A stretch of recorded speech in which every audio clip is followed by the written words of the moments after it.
Hey, this is Nate Craig, and I never listen to None Taken. Never one time. The following program contains material that is just too cute. Viewer discretion is advised. I love how nobody's talking about, like, whatever the fuck his name is. Oh, cussing very early in the show. Don't bring your kids. Jesus Christ. Whoa, Alan, our Lord's name on Holy Week, too. We just had Palm Sunday. What is wrong with you? I know, Unless it's you're, Easter this weekend. Yeah, I think the Orthodox, it's next weekend is Palm Sunday. Okay. Yeah. So what's nobody talking about? Oh, yeah, sorry. Nobody's talking about Kristi Noem's husband's name. They're just saying Kristi Noem's husband anytime, like, they're just like, Kristi Noem's husband's wearing fake tits, cockeyed nipples, like one going one way, going to the other. I don't know his name, but I'm guessing it's like a Paul or something. He does look like a Paul. Yeah. Yeah. No disrespect to, you know what? Kind of. Gun truck? Yeah. I'm not saying nothing now. That guy's way too. Speaking of the our Lord and Savior, have you noticed this injury I have in my palm? Oh, I see it Like a now. stigmata going on or something. You do have a stigmata going on. Except over I there. jammed a screwdriver into it by accident. Oh. It was one of those times where it's like, I definitely don't need to be wearing my cut gloves. This is very easy work. And then my screwdriver slipped and just went right into the palm. I was like, what? I hit myself in the palm so bad that it hurts back here for some reason. Like the nerves or whatever. Yeah, I'm wearing a Band-Aid because I had a axe accident earlier. It was just a minor little slip of it. Accident. Axe accident. Yes. Oh, yeah. Can I ask you any questions about it? Or are Sure. you... No, I was just you making some kindling, and then, I making just some kindling? slipped a little bit and caught the left I didn't side know you of had my to use an finger. axe for kindling. Oh, were you like splintering Yeah. already? I understand. I do yeah, understand. yeah. Hey, can we get back to old Tits Sure. McGee? Sure. Yes. Who do you think ratted on Tits McGee? You think it was Corey? Oh, wow. I think Corey Lewandowski was like, "Oh, your husband's a fucking nerd." No, that's not even nerd. No, that's not. this is- No, don't. Yeah, this is a bimbo. There's a word. There's a word for it. Bimbofication. I mean, obviously, there's a reason she's fucking Corey, right? Like, you know. Yes. Yeah. Yeah. I guess. You know, somebody had said that she was leaving her dildo on the plane, and that's why they had to bring her. And we always heard the story that it was a blanket, right? She had like a special blanket on the plane that didn't transfer over. Right. Have you heard people say it was a Philly dilly? I hadn't heard that before. No, Yeah, that seems slanderous, right? it does. Lady's got enough on her plate with her bimbo husband. She's definitely got a lot on her plate. You know, if you're gonna wear fake tits, you'd at least have the nipples go in the same direction, right? Like that wasn't a look on purpose. I think he's sloppy. I think he's a sloppy. You know what? Honestly, as I would imagine bimbo to go, this looks more like cross dressing to me. This didn't look like bimbo. This looked like cross dressing. Yeah, like he wasn't really like was he no wasn't wig. bought He in. didn't have any He wasn't makeup really like trying to sell it. You know, like He didn't, wasn't. you know, he didn't have like lip fillers or anything like that. You know? Right. Yeah. This is red state shit. This is red state shit. This is definitely honestly, red right? state shit. Blue state shit is like, yeah, you know, wear a little eyeliner, go out with your friends, maybe grow your hair sure. out long. Red state's just like, no, I go home and I put the fake tits on. Oh, but I keep my short hair. I'm a butch man. Like, this is, yeah. I'm judging, man. Isn't she The like the gnomes- ambassador to like fucking Canada or something now? Who Can't she, be. she Oh, got her? Yeah. She's in a fake job they made up for Right. the Shield of the Americas. the shield. Right. She's Yeah. the superhero person. Yeah. Right. Okay. Yes. okay. She's yeah. The gnomes. There was an announcement. The gnomes said that that they were blindsided. Blindside, like the movie Blindside. Michael Orr. There's no way she didn't know. There's no way she didn't know. How are you hiding especially the size of those fake tits? How do you hide? Where do you hide your fake tits from your wife? Wives find things. You can't hide things from your wife. Not that large of a thing. Things. I don't think. They've been spending a lot of time apart for a long time, right? Right. You gotta have a whole like other wing of the house for those tits, those yabos, Alan. I can't get over the fact that they were Definitely going a other trunk directions. of a large size would be necessary. Yes. Really large, yeah. Yeah. And you put it in the back of your F-150 diesel because I'm a man.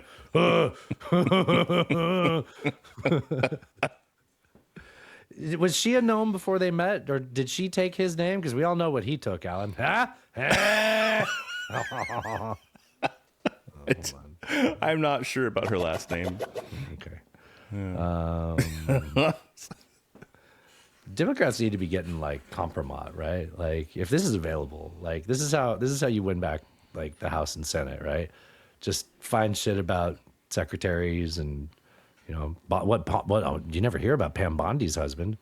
This is true. Is she a you spinster? don't. Is that the word? What do you call a bachelorette? Oh, I think I found it. I think spinster was a term that was previously used. Yes. Was it SPIN? Like Yeah, spinster? It's yeah. not Spencer. Like SP. I don't know, Alan. Yeah. SPI. Sorry. You know what? Sorry, I made myself vulnerable. Okay. You know what I did hear is that it was an immigrant sex worker. Oh. The guy was going on and spending like thousands of dollars on cam girls, making them tell him that he's a pretty Barbie and stuff. And like, so the material was acquired, and it was like somebody who either their family or they personally maybe were like targeted by ICE, and they were just like, you know what, I know something about you. Wow. I didn't know that part of the story.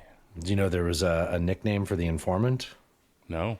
So like Woodward and Bernstein, this was leaked to a reporter at the Daily Mail. Now the Daily Mail is a smut merchant, right? Right. Yeah. So it wasn't Deep Throat. It was No, it was Motorboat. Got you. I was waiting till you were drinking. Right? That's pretty gotcha. good. That's pretty good. Am I wrong though? This is like red state repression, right? Like this is like dog dick red, right? 100%. Yes. Yeah. Okay. Sorry about the dog dick part. Let's keep the sexual depravity going, Alan. Oh. And degenerate, sexual degenerate. I don't want to slander this man. Alan Turing. Alan, he suffered enough. Oh, right? Oh, yeah. spelled different. Alan Turing's a personal hero. This man was. Yeah. So computer genius, right? Mm-hmm. Yes. Imagine if he was in 2026, right? Right. Yeah. This is He no decoded relation. the Nazi thing. Yeah. He did, yeah, the Enigma machine, right? yeah, The Nazi thing. Yeah. So imagine this. Well, imagine if you took him to 2020. Hold on. I got to start the show after this. Let me get my buttons ready. Oh. Imagine if you can. Let me get the kimono secure in case I stand up. Okay. All right. Imagine if you took Alan Turing to 2026, Alan. Oh, I can't Now, wait. just for the people who are only listening, this person's holding a laptop pretending to be Alan Turing. Okay. Okay. You get the joke? Like, do you get the premise? I get the premise. Yeah. I mean, hit play. It's only 20 seconds. Then we're going to do a podcast. Sounds good. God, this is incredible. Like, I can't even comprehend what I'm looking at here. Like, I just never thought that, like, in a million years, society would ever be able to create something like this. And you said they're both hockey players? Wrong button. God. Don't let me in this damn house. Should we hit record? Yeah, 1, 2, 3. Did it all wrong. I'm sorry. Are you ready? I am ready. That's pretty good. Yeah. Are you recording? Yes. All right. Well, you want to start a show? Let's start a show. That Bullets. podcast is filling your head with garbage. No offense taken there. Well, it sounds like none taken.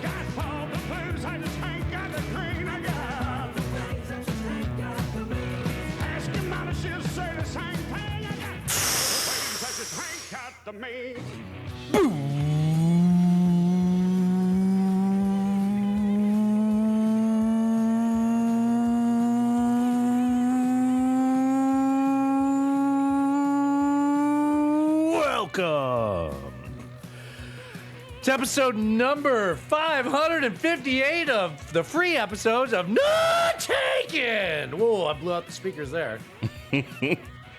I say free episode because we do a hidden track every week, but we're not there yet. The internet's only debate and current events show with two political nomads from two different worlds. Shout out to Reverend Peyton's Big Damn Band for the use of their song Ways and Means for intro music. Thank you all for joining us.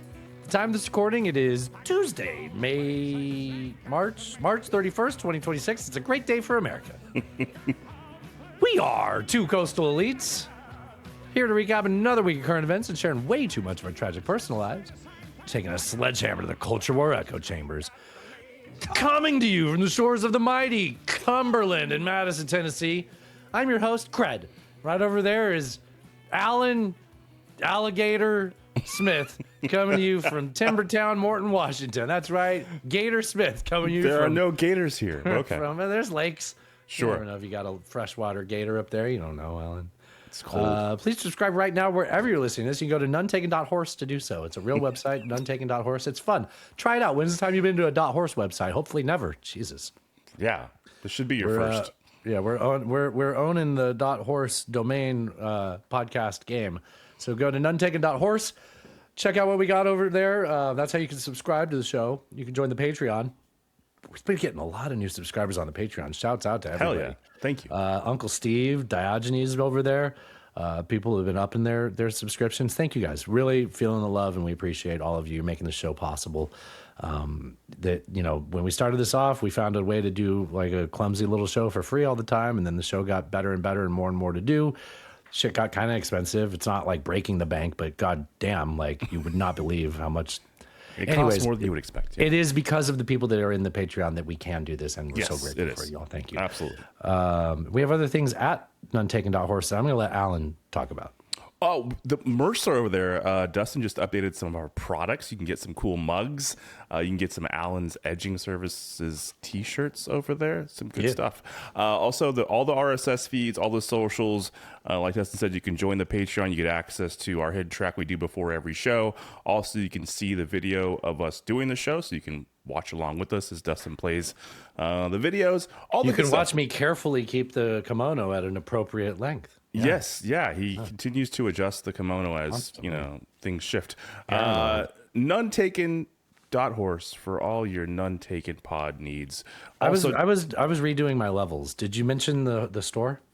Yes, I did. Did we have Alan's Edging Service shirts? You said that. Did you say that we have our cunt mugs are back in stock? I did. I said all that. We say cunt in this house, and you should too. So get You a mug should that too. says- And you know what? There's no logo on that. That's just we say cunt in this house. So it's a conversation piece, Alan. They can Also, tell it's a quality mug. It's a high quality mug. There's cheap mugs. We could put cheap mugs up there if you want. I could put a cheap mug up there, but I wanted a mug that I'd like to buy one of. Yeah. So we picked a high quality H2O. Quality H2O, indeed. Also, while you're over there, don't forget support the people that support us. Slickestdigital.com for all your SEO and marketing needs. Slickestdigital.com. What if you want cock photography? JeffHancockphotography.com for all your Speaking of Hancock Patreon. photography needs. Yeah. He's going to be on the Patreon tomorrow talking.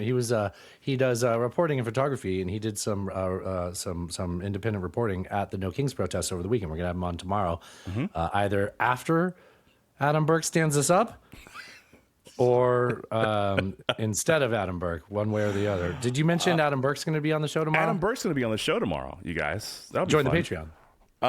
Yeah, so Jeff Hancock was at the protest. He has a little Substack I read today, which is nice. He did some interviews, so we're going to talk to him about all of that tomorrow. All right. We got a show to get to. So We do. Personal stuff. I didn't have a whole lot going on. I was like working on school and stuff, but dude, so I got back from Astoria Monday evening, and so I'd been gone for like 4 days, right? And my dog, you didn't bring a dog with you. No, she was with a sitter. Like she wasn't alone. But I think she was a little stressed, like from just not me not being around, or the whole family not being around. Yeah.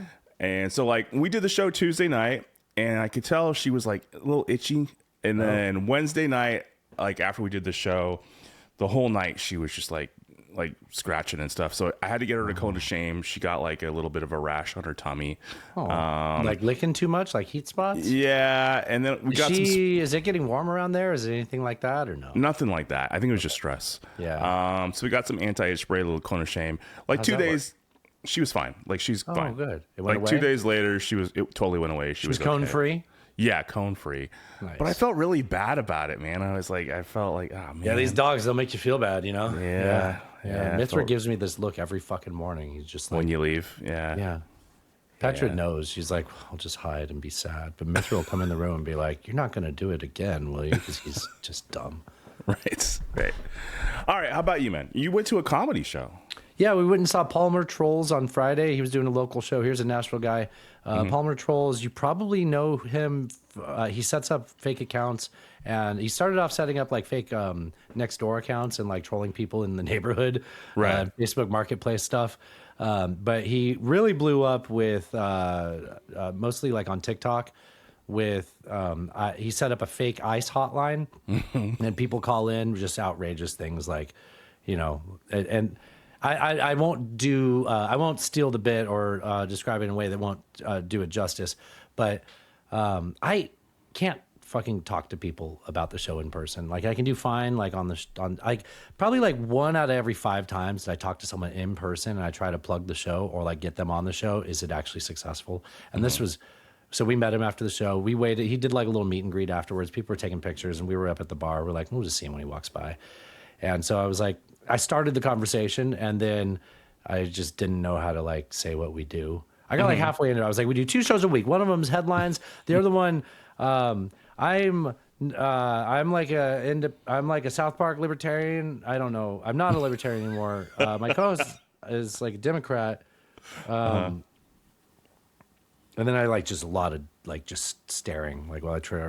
Natasha's like, his show's great. It's really popular. People all over the world listen to it. I'm like, you should talk to her. She looked really hot too, so like it was helpful.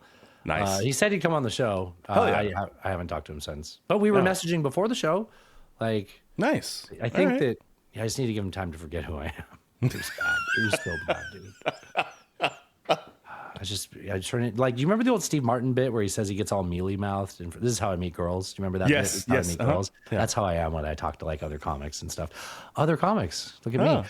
hey. You know what? I will say some of the people that went up there, I was like, I could bomb like this. Like I could bomb like this and not hate myself. Like I could do that. So I think I need to start putting myself out there more. Nice. We had a decent weekend just hanging out with friends. We went to a friend's house. We did yoga on Saturday. Went to a friend's house and hung out. Just details of that. Just it was a good time. I don't need to bore you with our details, but it was a great time. Sunday we went to brunch with some other friends. Did a little vintage shopping. I did yard work on Saturday. I haven't had to do yard work in like 6 months because it's been Nashville in winter. You know, like, yeah, spring, the grass man. just decides to stop growing in November. Yeah, spring October. is here. What was the Yeah. brunch spot though? Was that place I like? Yeah, it was actually. Yep. Nice. Yeah, because this was other people that are also child free. The other place that we go to is where people bring their kids. We're like, well, you don't have kids. Let's go to the good one. Nice. I had like 5 mimosas. It was like Hell $40. yeah. It was fucking great. I love it there. Hell yeah. I smoked cigarettes with Petra on the back porch. I Yeah. was like, this is how you light a match. And she was watching me the whole time. And I lit it. She's like, oh, okay. Got it. I swear she knows. She understands. She's like, I'm going to try. She'll burn the house down one of these days.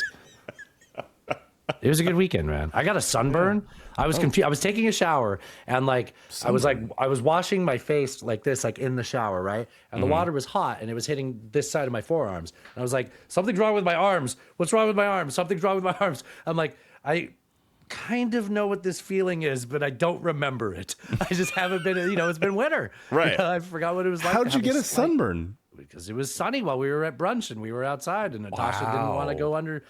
We were like, can we put up the umbrella? And they're like, well, it's kind of been windy. We don't really want to put the umbrellas up. And then we're like, do you want to go inside? She's like, no, it's nice. I'm like, all right. And then she's like, I need to move. I'm getting a sunburn. I'm like, I tried to move. She's like, no, I just want to face this way. Like, rotate. No SPF for you. Okay. And I didn't think about it. Yeah, okay. So even when she mentioned it, I was like, well, why would I get a sunburn? I don't know. Can I play a little comedy clip for you? Let's do it. All right. This is speaking of bombing, right? And a comedian. This is he grew up in Lebanon. Oh, we know. We'll see if we talk about Lebanon. What this is? I'm logged in. This is embarrassing. This is embarrassing. People are seeing my like count. Come on. All right, there we go. Let's go back up. All right, let's do this again. This is this guy's Lebanese, dirty knees. Look at these. He grew up in Lebanon, talking about getting bombed by Israel. My family's from Lebanon. We're getting bombed by Israel right now. The thing is, we're kind of always getting bombed by Israel. It's to the point where like people are like, "Is your family okay?" And I'm like, "They're fine." Probably. I'm not gonna text them every time. Every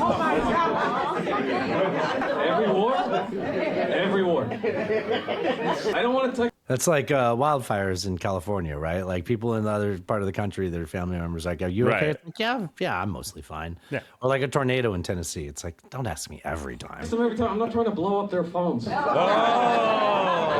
remember when they blew up their phones? I was thinking about this. I remember I was 12 years old the first time I saw an Israeli airstrike in Lebanon. And I remember how loud it was. I remember my cousin started crying. I remember immediately making fun of him for crying. What if they hit our house next? That was Yusuf during the airstrike. Okay, you guys acting like Yusuf a little bit. I was telling this joke recently, and like a young guy, like a Gen Z guy, was like, what the hell? Israel was bombing kids when you were a kid? I had to explain to this guy that like Israel has been fighting all of its neighbors for like 80 years. And he was like, why? And I was like, it's complicated. But don't fall to their own. Okay, we're recording this, guys. That's funny. Jad Slay, Jad Slay. Thanks, Thrash, for that one. We got one from Wei sent in a good one here. This is a little bit of Vietnamese, Lebanese, Vietnamese, dirty knees. Look at these. My name is actually Will Pepper. Yeah, people get confused by that because of my face. But the truth is, my dad, right, immigrated here from Vietnam, and he wanted to open up his own business, but his credit was shit. So instead of building up his credit, he was like, let me just try changing my entire family's last name first. So my last name originally is Thieu, and Thieu in Vietnamese means pepper. In his mind, he was like, if we had white-sounding last names, we get approved. Yeah, and that shit worked. He became the first white man to open up a nail salon. My whole life, my parents set me up, and I still cannot become Dr. Pepper. I applied to med school. People are like, oh, like, why do you want to be a doctor? Most people, I want to save lives. I want to cure cancer. Will, why do you want to be a doctor? I thought it would be funny. That's pretty good. Do you see who shared this? No, who? Cobbs. Oh, wow. He's going to be playing at Cobbs next month. That's a good Cobbs. venue, If you're in San man. Francisco, go to Cobbs. That's a really good venue. Will Pepper, yeah. You saw... Is that where you saw... No, I saw Punchline. I saw him at Punchline, yeah. Even smaller, right? Even smaller. Yeah, Cobbs is good, though. It's a great venue. Yeah, it is. This one's a really good one. This one's a little bit long, but well, you know what we can say? This has places where we can leave if we want. We can come back to it another time if you want. I think this is hilarious. I think this is very none-taken humor. I love this dude's style. He's like pacing. He is like confident and comfortable on stage. Like the pausing is part of why it's so long, but I think that's part of what's so funny about it. So I'll try not to waste too much more time on this. This is Kevin Bozeman, Black Superman. There's a rumor going around that Michael B. Jordan, amazing black actor, starred in Creed, villain on Black Panther. They say he's going to be the next Superman. Now listen, Minneapolis, I am all for diversity. Pretty sure you knew that. Pretty sure I walked up on stage and everybody's like, I bet he's for diversity. I think I have something at the end of the show about pretty good. diversity. I'm not sure if I have the confidence to make this diversity commentary at the end of the show. Okay, we'll see. I'm all for diversity, but Superman's white. Superman's a white dude. You know why Superman's white? Because Superman believes in the justice system.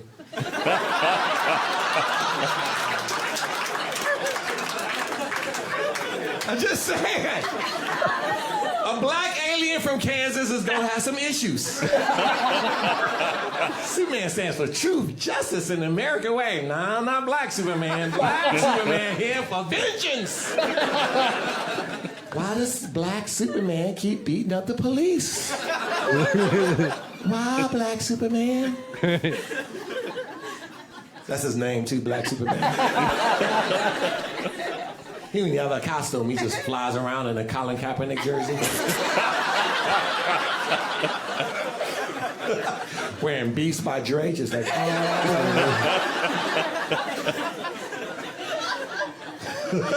always talking in third person. Listen, white lady, black Superman can't keep grabbing cats out of trees.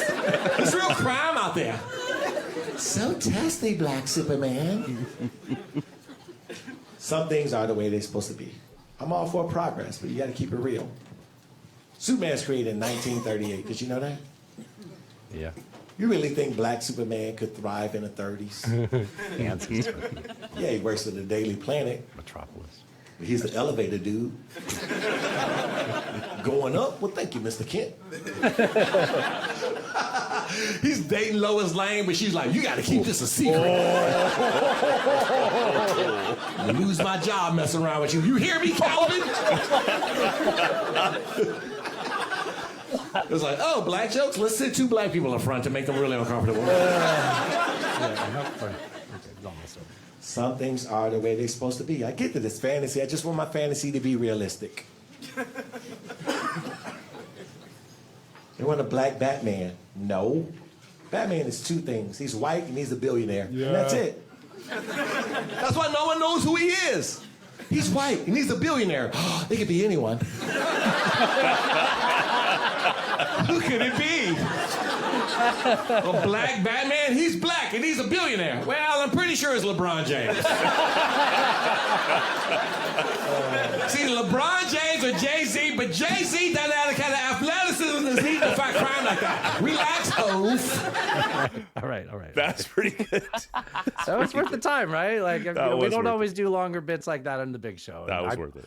Yeah. Frankly, I regret it because we're at 26 minutes into the show and I said this one's going to be nice and tight, but here we are anyways. Well, you know what we'll do? We'll save one of these how about that's from you.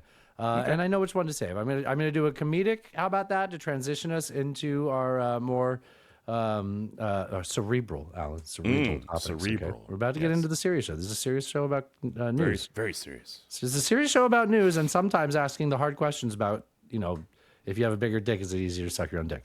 These are the spectrum of none take it. You forgot about that, didn't you? I did. I still haven't posted that. I saved it as a clip, but I haven't posted it. Oh.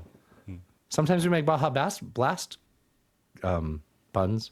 Sure. Sometimes we do. It's a horse-themed podcast. Oh, yeah. So I had a funny one I said. Yeah, I think. Well, I think it's funny. This is... I feel like this is a joke about the movie Misery. Oh, yeah. This person thinks so, too, in their GIF. This is... you like... Alan, do you like it? Do you like Huey Lewis? Alan, do you like Ed Sheeran? I like Ed Sheeran, sure. There you go. When your legs don't work because I broke both your legs. It's awesome, right? And I smashed all the bones in your feet. When your body's dismembered and covered in blood. And I've made a coin purse from your cheeks. Cause darling, I will be cutting you in the smithereens. Okay. The first part is definitely in Misery, the movie, right? Yeah, you just got to cut the tendons so they can't run away. Oh, God. I think that's how that works. That's a Stephen King book. It was right? Stephen King, yeah. There was humor in that movie, right? Very dark humor, but yes. Yeah. Okay. Yeah. Did I get that from Don and Mike clipping it too much? Or was it like, if I was a normal person, would I have thought that there was humor in the movie Misery? I think that was entirely Don and Mike, yeah. They really ruined us, didn't they? They did, yeah. Ruined. I have oh wait, this is How about that? That seemed loud. Was that loud? It seemed a little loud. My levels are all weird now that I'm wearing cans. I have a Cody Tucker. We love Cody Tucker. Yeah, I know. And I don't remember who sent it in. It's usually Thrash, but I just don't know. I don't remember. Maybe I found it on my own. I'm going to give Thrash credit. This is a good Cody Tucker clip. Oh, he's got a Dale Earnhardt shirt. Does he? Yeah, you see, he's wearing it. It's not mine. He does. It's the same one I have. Here's Cody Tucker with it's one of his interesting Did You Knows. And now you know. But I'm going to pause it at the end, and you're going to guess who the person is that he's talking about, okay? Okay. So keep in mind and have a guess ready. In 1919, rumors began to circulate that members of the U.S. Navy stationed in Newport, Rhode Island were becoming rather intimate with each other. Admiral Spencer Wood decided to take Spencer Wood action and demanded that an investigation be done to see if these rumors were true. The Assistant Secretary of the Navy launched the investigation immediately. This investigation consisted of 13 men who were hired based on their attractiveness to infiltrate the Navy in Newport and sleep with as many sailors as they could. They were then told to report their findings in great detail, which they did. Over the next month, 17 sailors were arrested and stood trial for sodomy. This created a media frenzy, with many people demanding that the Assistant Secretary of the Navy be fired for what they deemed to be a disgusting setup of enlisted sailors. These poor sailors, these poor seamen, Alan. If it wasn't for this son of a bitch hiring all these attractive men, these You set him up, dude. It was it set me up. All right, do you want to guess who this man was? Well, that Assistant Secretary of the Navy did step down from that position, but that wasn't the end of his political career. He stepped down, Alan. Stepped down? He stepped down. Okay. Come on. I'm giving you pun hints. Oh, it was... Yes? Yeah? No. Blanket lap? Yeah, FDR. Yes. That man was Franklin D. Roosevelt. All right. Wow. He had the bright idea. What we're going to do is where did he find all these gay men, Alan? What a fucking narc, man. What a narc. Well, hold on. How is he going around finding these gay men? I don't know. How is he doing that? He's rolling around. Maybe had an inside roll. Not. He was fine at the time, I think. Oh, okay. And he was standing in all those pictures. All right. You're going to get into the very serious business of podcasting, Alan? Serious business, yes. Isn't that something? Yeah, isn't that something segment to get to? Serious face on. Yeah. We're going to talk about this for most of the half. I do have so I have a wackadoo. I don't always have the wackadoo ready, but I even got the sound ready. Yeah, so we we either haven't go to had one of those for a half while. with this wackadoo, or we'll come back from the half with a wackadoo. It just depends how we do on time. Okay. Time. Sorry, it was my Morgan Freeman impression. Oh, Morgan Freeman was in Project Hail Mary. Was he? Mm-hmm. Oh, yeah, he was. I don't want to spoil anything. So was not Helen Mirren. Who's Meryl Streep was in it too? Yeah. Mm-hmm. Yeah. Oh, sorry. Do you want to talk about Iran? We got to talk about Iran. So that'll be this will be our big topic for the first half. Then we'll do a little bit of a wackadoo, either depending on first or second, either before or after the half, depending on how we do on time. But if I could stop fucking wasting time, it'll be fine. Alan, are we winning, son? It doesn't feel like winning. I don't know. Doesn't? No. Okay. Well, Trump will tell you that we are, right? I've heard this. I wasn't quite sure how I wanted to transition into this, other than I will soon be reading Trump's Truth Central posts over the last couple of days that are always conveniently timed around the market's opening, which we dove into. Honestly, I feel like we were one of the first people to really dive into that. People were like hitting me up with like other versions of the same thing we did. I was like, yep, did that on the show last night, actually. So he's walking around. He's like, we're winning. The war's over. Also, we're gonna, we're sending military to the Gulf. Like, there is no regime. The regime's over. It's just, I feel like it can be very confusing, and there's a lot of different ways that we can describe what happened. But Iran keeps saying that, they have you seen the Lego videos that they made where they're like, come closer, like come like no. Have you seen the Lego videos? I haven't seen the Lego video, no. Their whole thing now is like, why don't you come fight me like a man, basically, which I'm not. There is a whole production behind it and dissemination campaign behind it that is strictly by the people who benefit from it, Russia, China, and the Iranians, right? But the administration will tell you that this is a bunch of mullahs in the desert that are all decimated and living in sand heaps, right? And then they're making these like sophisticated, humorous, mocking videos of us. Which, if you haven't seen it, it's hard for me to talk to you about it. But I've seen videos where like Trump is like a dwarf Lego? or whatever, and he's like it's clearly tell me AI more about generated. these videos. Where are you seeing these? Yeah, it's probably what you're probably seeing this. So, anyways, they're like ready to fight. Allegedly, that's what they're saying, right? And Trump's like, no, I'm ready to go. And like, I feel like I can say these in a million words, or I can say it shorter. Trump, as is his wont to do, seems to have came too fast. And Iran still wants to fuck. That's what it looks like, right? Like he's like, boom, boom, boom. We got that shit over. Hell yeah, I did it first. I'm better than you at coming, and I guess you can go. It does seem like that. That's sand-filled snatch, you fucking Iranians. Because he's a New Jersey guy. I'm doing an impression of Trump. I don't talk like this, right? Of course. That's he's a crude man. In quotes. He pays porn stars $300,000 or however much to shut up, and per minute. That was an expensive transaction. Because from what I heard, that's what I heard. So I heard the same. So let me read Trump's troths. So this was Monday. Monday, he says, the United States of America is in serious discussions with a new and more reasonable regime. I really shouldn't do him favors. That was all caps. A new and more reasonable regime to end our military operations in Iran. Great progress has been made. Starts off like something's happening, right? Again, remember, this always comes out right around the time of markets open, right? Next sentence. Great progress has been made, but if for any reason a deal is not shortly reached, which it probably will be, and the Hormuz Strait is not immediately, in quotes, I don't know why, open for business, we will conclude our lovely stay in Iran by blowing up and completely obliterating all of their electric power plants, oil wells, Karg Island, and possibly desalination plants.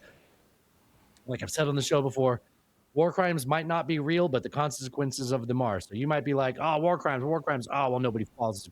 It's never any consequences for war crimes in terms of like The Hague, but blowback is real. Things like that, and we're talking about a region where, the sins on the father, no, that's not how that works.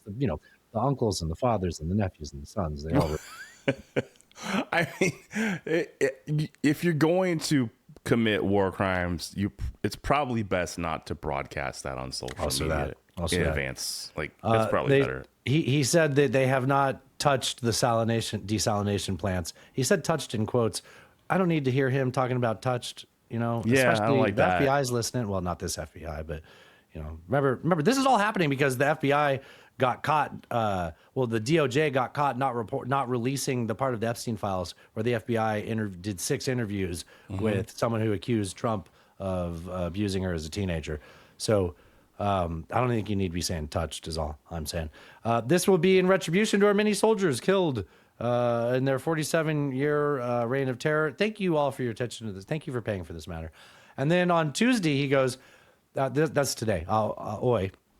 Continue our Spanish lesson. All of those countries that can't get jet fuel because of the Strait of Hormuz, like the United Kingdom, which refused to get involved in the decapitation of Iran, I have a suggestion for you, Number 1, buy from the U.S. We have plenty. Okay, I want to talk about that. We won't always have plenty. And we get affected by the global supply. Actually, I'll just say it here. There's airlines are talking about jet fuel shortage. They're talking about maybe running out of jet fuel in like a couple of weeks. Then we can't be selling it to anybody. We need that. I've got to fly to Europe, Alan. This is true. We have plenty. And number 2, build up some delayed courage. Go to the Strait and just take it. Go get your oil. Why don't you go get yourself a biscuit? Why don't you go to the Strait of Hormuz and get yourself your oil? It's right there. Go get your own oil. Get your own. And then he's going to turn around and bitch when they are in fact getting their oil and paying Iran like $2 million a pop to get a ship through the Strait, right? Like which one's it going to be? I almost said Alan. Donald. But also the idea of him saying here, this is next on this. You'll have to start to learn how to fight for yourself. The U.S. won't be there to help you anymore, just like you weren't there for us. The idea of Donald Trump saying that the U.S. won't be there to help you when we went into a war without anybody, and now we're complaining that they're not helping us. Did I say that right? I feel like this isn't complex, but it's just it's. No, so he asked them to help us, and then when they declined, he said, we didn't need your help anyways. You guys need to learn how to fight for yourself. We didn't need your help anyways. You, we got this. are the one that is not fighting for themselves, apparently, but saying that you can, but you also won, right? That's what he's saying. Yeah. Just like you weren't there for us. Iran has been essentially decimated. The hard part is done. Go get your own oil. Go get your own oil. Go get yourself a biscuit. The hard part is done? The hard part's done. But he's whining and complaining and throwing fits. And get your jet fuel. Buy your jet fuel from us. And then he's also complaining about mixed messages. Wait, I skipped a clip here. Hold on. Oh, you were talking about war crimes? I had a clip ready. You remember last week we were talking about how like all of his friends are just like benefiting off pump and dumps from the war crimes every time, right? Here is leaving Iran. He said we might be blowing up. Why does this do this? Caroline getting asked a question by a reporter about whether or not about the war crimes part of it, right? Like how, hey, like I thought I heard the president say he's going to blow up civilian infrastructure. That's like definitely something you're not supposed to do. And also it opens things up to be like, okay, if you're doing that, then we're going to do that. And they can't hit us. So they're going to hit, all, I guess this is vacation season in like Abu Dhabi and all of those places. And like, they're totally fucked. Like nobody's going there right now for any of that. Right. They don't have bunkers because they were always protected by the U.S. because nobody thought that they would be stupid enough to start an air war with Iran. The president posted this morning about his threat on leaving Iran. He said we might be blowing up and completely obliterating all of their electric generating plants, oil wells, Harg Island, and possibly all desalinization plants. So just take the desalinization plants out of it. You talked about blowing up their ability to generate electricity, to have heating, cooling, right? Whatever is needed depending on what the season is, right? Like it's civilian infrastructure, right? Like this is sure that's what happens in like total war. We supposedly already won, so I don't know why you're talking about doing that. He just said he won, right? Like, do I sound crazy because I keep jumping around? No, you're correct. Yeah, blowing up civilian infrastructure in this manner would be a war crime. Is a war crime. Let alone the desalinization. Now I need you to listen to how he words this because Caroline jumps in and points out how he words it. And possibly all desalinization plants under international. So Trump, that's how he, and if you heard me reading it earlier, Trump says possibly. Plans. Under international law, striking civilian infrastructure like that is generally prohibited. Why is the president threatening what would amount to potentially a war crime with the U.S. military? And how do you square that with the administration repeatedly saying that the U.S. does not target civilians? Look, the president has made it quite clear to the Iranian regime at this moment in time, as evidenced by the statement that you just read, that their best move is to make a deal, or else the United States Armed Forces has capabilities beyond their wildest imagination, and the president is not afraid to use them. That's not what I said, Garrett. And you're saying the word potential for a reason, because I'm certain. So, Alan, it's not war crimes; it's potential war crimes. Potential come on, war crimes. It's like, come on. The president even said possibly blow it up. Like you're being so nitpicky. Like, so nitpicky. Spain. Also, did you see this cool jacket she's wearing? That's very nice. It is very nice. Oh, it's cherry blossom season. That's why she's wearing that, I think. Yeah. Yes. Nice. Spain, France, Italy, and Poland all pissed Trump off over the weekend, right? So Spain is like, you can't use our bases. France is like, you're going to have to fly around. You don't get to fly. No airspace. Yeah. Right. Which to get to the Mediterranean, you go over France. I drove over France on my way to Italy. Italy's also like, no, we're not refueling with us. You can't use Sicily. They wanted to use Sicily. And we asked Poland for their Patriot because remember, our shit's getting fucked out there, right? Like we're losing radar systems or Patriot batteries. Either way, it makes our Patriot batteries unusable. Less effective, yeah. So ineffective. And we asked Poland for their Patriot system. They're like, no, we actually are worried about Russia. Like, no, you probably shouldn't have started this if you weren't prepared to replace these things. So Poland and Trump's pissed at all. He doesn't say shit about Poland, though. He gets out here and he talks about the UK and stuff like that, but he knows better than talk shit about Poland. Poland wants to fight, man. Poland's like, oh, what? Like, Poland is always on the rally up over there. Yeah. Plus, there's a huge right wing in Poland, so he knows. He's like, yeah, push comes to shove, I know I got you. But, yeah, go get your oil. The idea of Trump's complaining, right? He's complaining about, he's saying things like, the people I'm negotiating with in Iran are giving us mixed messages. Like, I don't understand why, they say they want peace, that they say they want that, but they're also acting tough and telling us to come fight them. Like, well, yeah, they're paranoid, they're disorganized, probably from all the assassinationing that we've done. Like, you think that might have had a bit of an impact? You think? I saw a thing before we recorded. I don't know any details of it. Bob shared it because Bob's always monitoring things. Bob's like, yeah, a high value convoy was hit by 3 missiles from Israel. I don't know the details on that. I bet that convoy had something to do with any of the people that could potentially be negotiating with us. Thanks, Israel. Israel's trying to make sure we stay in this fight, right? And like, so so Trump's complaining about how they are giving him mixed messages. My brother in Christ, you are the giver of mixed messages. We've won. There's been regime change already, despite like oil ticking up and sending in troops. More troops, by the way. We'll talk about more troops in a little bit. But I think that this whole thing about him giving all the mixed messages, I think it's actually a version of him doing remember when he was campaigning in 2016 and he would say different catchphrases at rallies to see which would actually stick. And he finally settled on build the wall and lock her up, right? Yeah.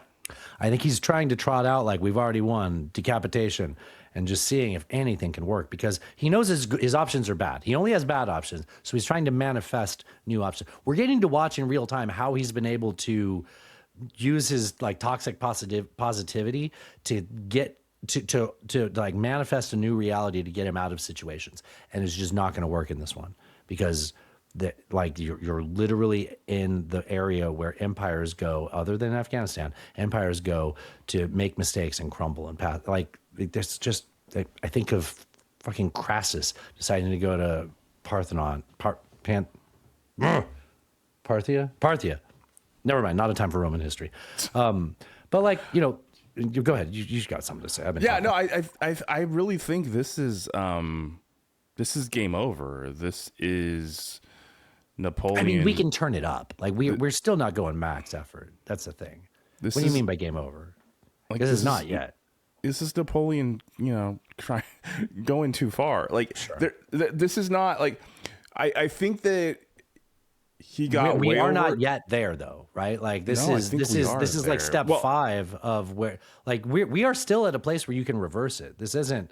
There's no breaks here, though. There's no breaks. We're going to have boots on the ground, and then it's. You're seeing the future and saying that this is too far, right? Yes, and it's only going to get worse from there. Like it's only going to get. Because we're in week 4. We're in week 5 of the 4 to 6 week timeline that he promised, right? Right. Yes. I bet you in another 5 weeks we're going to wish we were where we are right now.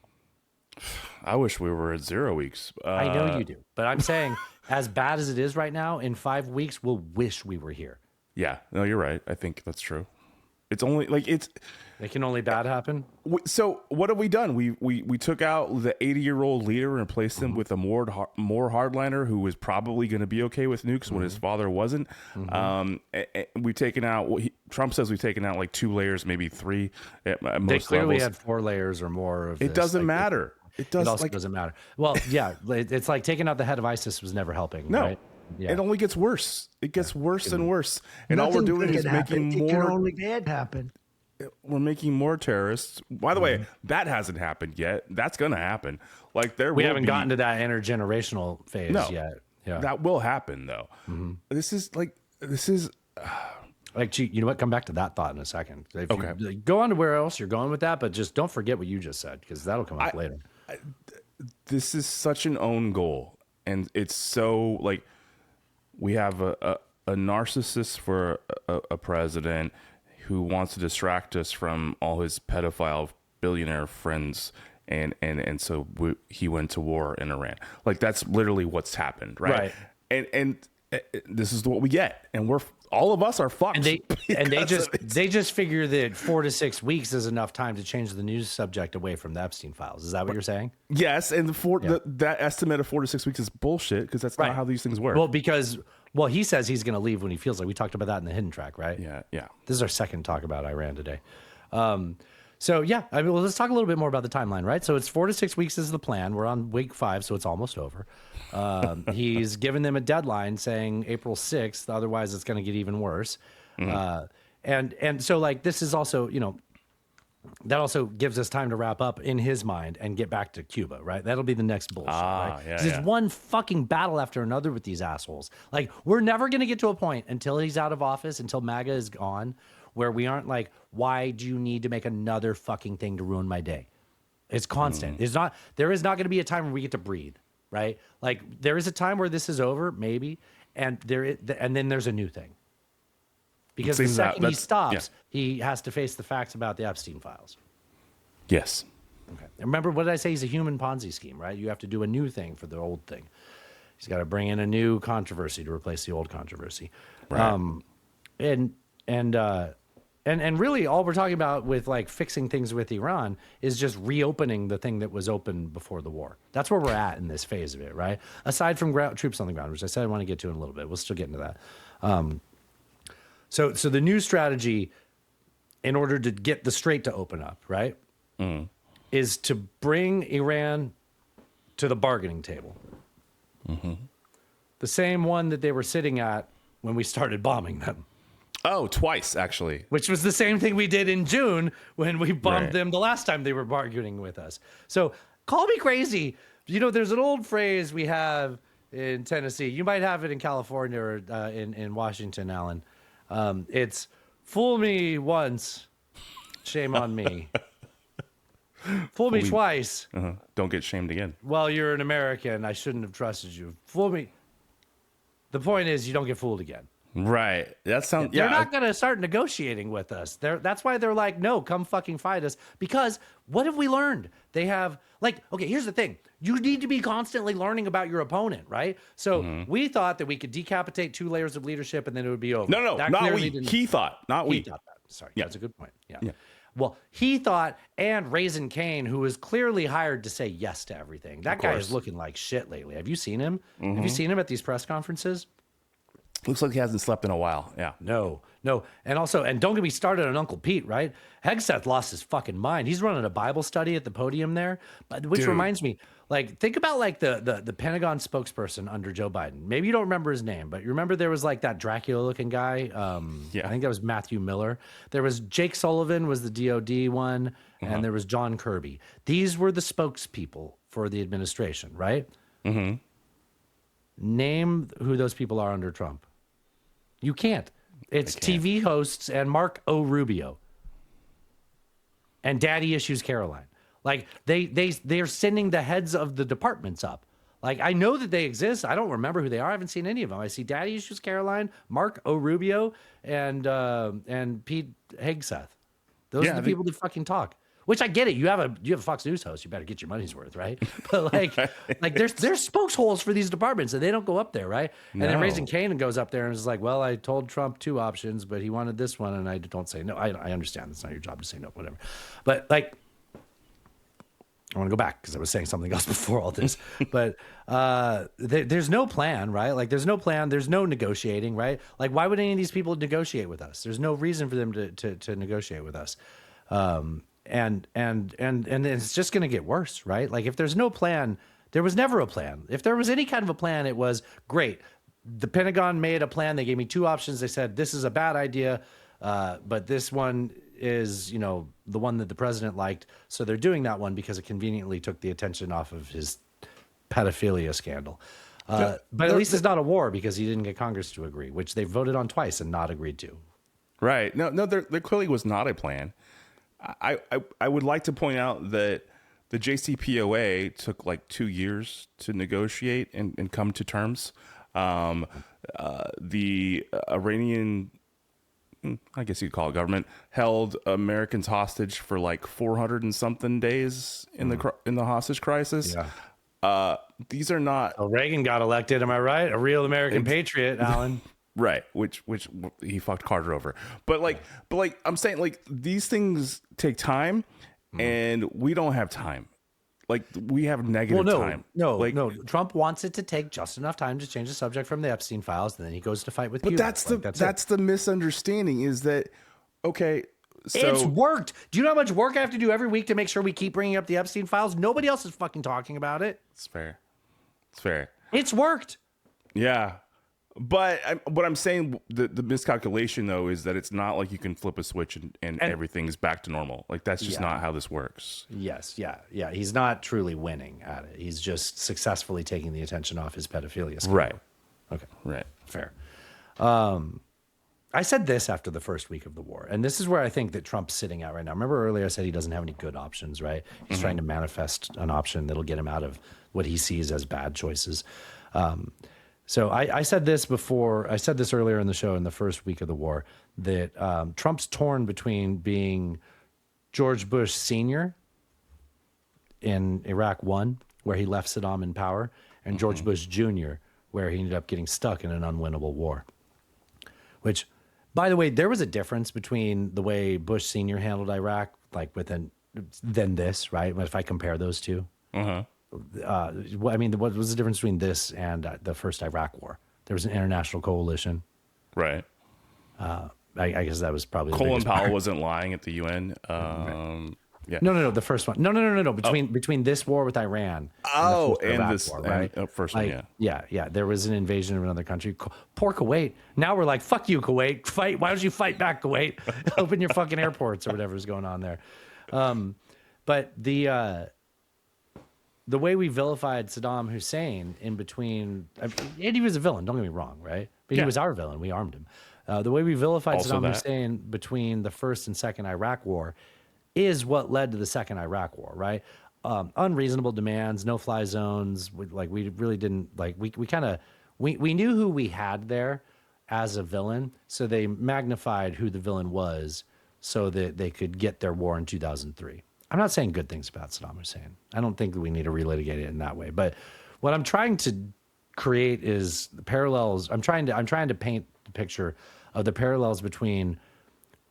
Trump wants to walk away from this war. He wants it to be over, right? He came already. He doesn't. He's not. Yeah, he's already finished. His refractory period is very long. Yeah. Mm-hmm.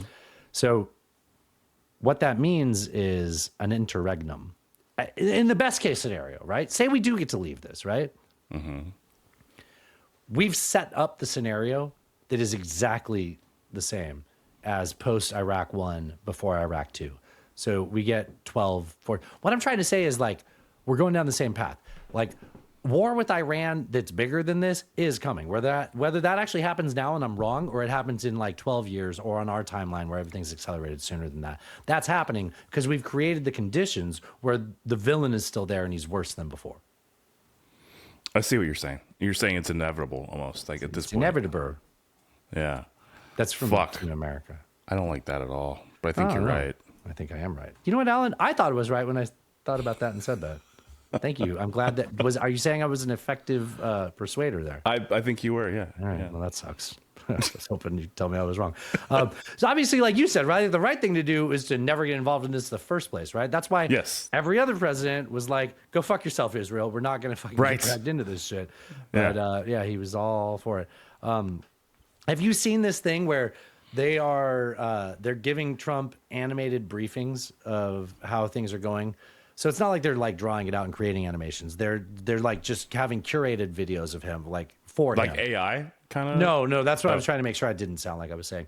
So they have curated videos of look at what we blew up yesterday. It's a couple minutes long. It's just explosion.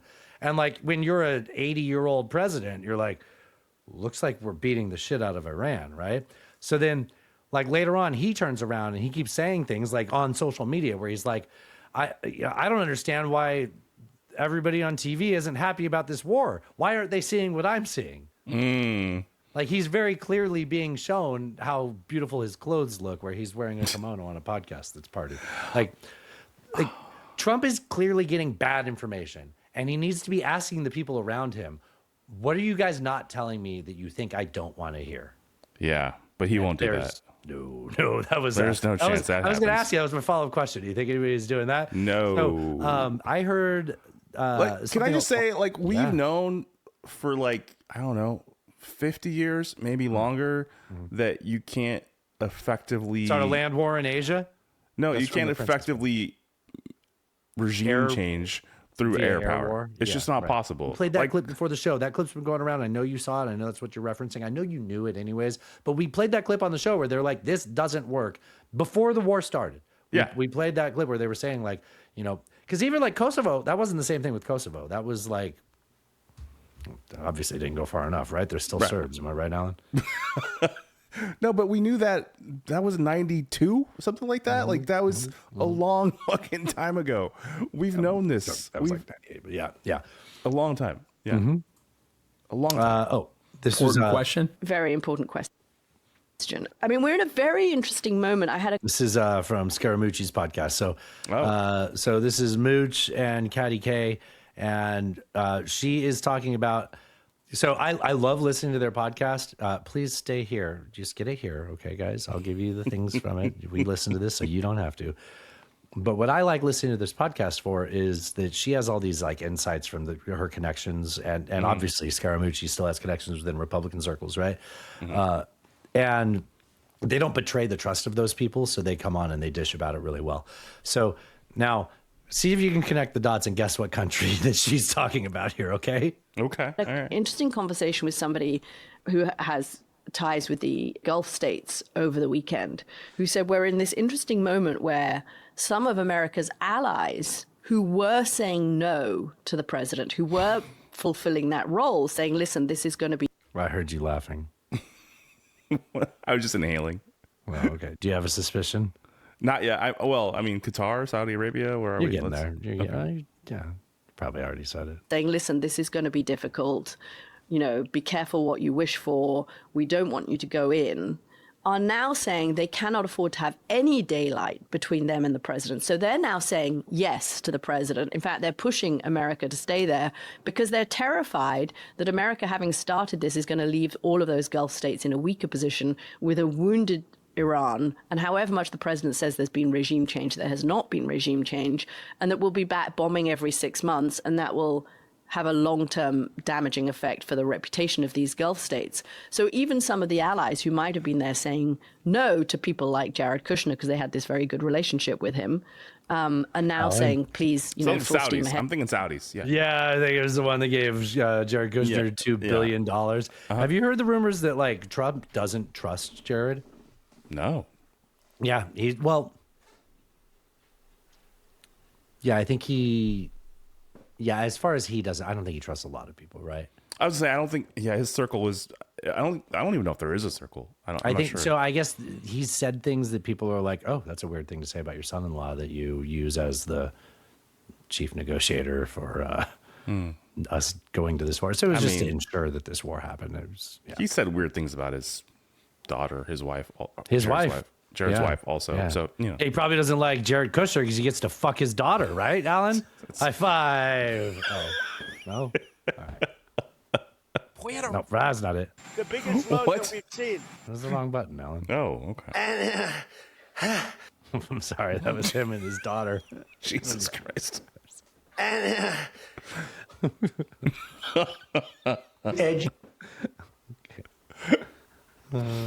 Edge. Okay, I'm done. I'm not gonna keep doing buttons, Alan. Okay. You see Michael Imperioli, Christopher from Sopranos. From Sopranos? Uh-huh. Yeah, he got into a Rob Schneider, the stapler. Fucking Schneider. He was at CPAC too, right? Yeah. So Rob Schneider, whose credit card got declined when I worked at Bed Bath & Beyond, and I was polite enough to take him down to cash register 8 where nobody was looking. This is at the Pasadena Staples. No, did I say Staples? Bed Bath & Beyond. Bed Bath, yeah. Rob Schneider, he was saying that like the U.S. needs to have a draft for Iran. Fuck Rob Schneider. Well, yeah, I mean, if you want to send a bomb to Iran, this is my joke. If you want to have a bomb in Iran, you can just send Rob Schneider's comedy career over there. But Michael Imperioli had his own bit. He said, I've got a better idea. Let's just send Rob to Iran, perform his comedy. They'll surrender immediately and unconditionally. Oh, does your mother sew? Have her sew that. Sick burn. Mm-hmm. Yeah, I said it twice. Fine. That was fine. What happens when this job's unfinished, though? I don't like that, right? Like that is the concern, right? Like these people, going back to the clip that we played, their concern is what happens when you do George Bush Sr. and there's an unfinished job. It's in their best interest to egg America on to try to, we're over there fighting for them, right? Like the Saudis are like, they need our gas so much, or they think they don't, but obviously they need to finish up what they started. And like they probably didn't want us to do this in the first place, but like they can't do it, right? Or they don't want to, right? But I mean, the Saudis hate the Iranians. Yes. I mean, so what happens when... From their perspective, what happens if we leave this unfinished? Well, it's chaos in that region, right? Yeah, and also... I mean, it already is. I guess it is. Well, it is now, even more than it was before. Stays now if we do. I mean, let's just say this. The Trump administration, in his first term, killed Soleimani. And the Iranians are still trying to retaliate against that. No, they're not. Have you heard that? They're like, you know what? We don't really need to take out Trump anymore. I think. No, they're trying to take out people below Trump. Oh, sure, but they've I have heard, maybe it's just a comedic quip, but I've seen it expressed that there isn't anything that could possibly be worse for America than leaving Trump in office. So they're like, why would we kill him? Like, he's actively ruining. He's actively, yeah, that makes sense. Same as Putin, right? Right. But no, like they're still trying to take out like lower like generals and stuff. Well, they still want to get Pompeo because he was a part of that. Yes. Yeah. And the mustache man. Bolton. So if you think this is over because Trump says it's over, it's not. Right. Like it's just not. Right. That's not how this works. He came way too fast, and they're like, I'm gonna suck on it until we get 30 gallons. It's the old the farmers. Yeah. Farmer. They're putting that third hole, man. This is what happens. No. Trump put it in the third hole. That's what happened. The first hole was good. The second hole was even better. Just stop while you're ahead. Never put it in the third hole. That's a life lesson, honestly. Like, we might make a shirt. Never put it in the third hole. What do you think people will think that is? How would you rank holes, by the way, Alan? On women. This is guy talk. This is. No, damn it, wrong button. I was not Fucking prepared hell. to rank holes. This seems. Well, I know, but come on, it's an hour into the show. Okay, number one's obvious, right? No one's obvious. Yeah. Front butt is obvious. Yeah. I'm gonna go mouth. Mouth's pretty good. I'm with Christopher Hitchens here. Anal is overrated. It's overrated. Yeah. I like it, but it's fine. Now, when you say that, do you mean? No. Oh, okay. It's just it's unnecessary. Like it's there is What? Well, I'm thinking about how to say this. Okay. There's it takes preparation, and there's before and after. It feels a little less lighthearted, fancy free, despite. That's true. It's true. That's all. It's a production. It can be. Yeah. Yeah. It's not for everybody. I guess that's really what it is. You know what? You know what it is, Alan? It's a nice change like of pace. Cilantro. It's not a nice change of pace. Can I say what I was going to say? Sure. It's like cilantro. Right. It's not for everybody. That's genetic, though. Some people think it tastes like soap. That's genes. Well, some would say. All right, we're losing people. Can we talk about markets a little bit? This is a serious news podcast. Oh, right. Sorry. We had a little excursion, anal excursion, forward anal excursion. So markets and oils. They're calling this the Trump slump. They're calling it the Trump slump. It has a name. I'm honestly surprised that it's how many years into the Trump era? 10 years at minimum. 10 years. 10 years in, and they finally came up with Trump slump. There was a manufacturing recession in the first administration. Don't get me started on COVID, right? But they're saying this is going to be called the Trump slump. So with the negotiations, they're saying like 20 ships per day might be going through the Strait of Hormuz. If they pay the toll, though, right? The troll toll, yeah. Yes. That's not a lot of ships, I guess, but that's not that many ships. No. And who's going to profit off of that? Iran, specifically, like the IRGC, yes, and people in the higher ups, right? Right. Meanwhile, so basically, if you are taking the steps to try to skirt sanctions, this is going to be very profitable for you. But if you're rule followers, you're not going to try, and you're going to lose money, right? Mm-hmm. So, this is only incentivizing. I'm trying to say this in a way that I haven't heard everybody else say. The only people that are benefiting from this are the people that we're fucking fighting against. Like, they are making more money off the oil now than they did before the war. Yes.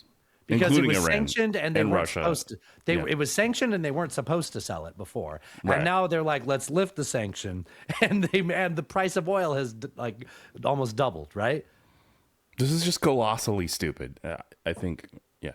There's no other way to say it. it. To the subject of Cuba. So let's talk about Cuba a little bit here. So the people in Cuba they have no energy, and all of their the stuff with the central ran like power plant type things, right?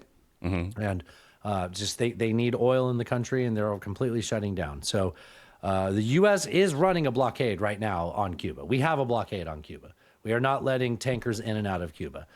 Well, about that. A Russian tanker was sent and on its way. Now, you might wonder, why would a Russian tanker be even allowed to travel? Oh, we lifted the sanctions on Russian oil. Now, because of that, a Russian tanker decided to say, let's go to fucking Cuba.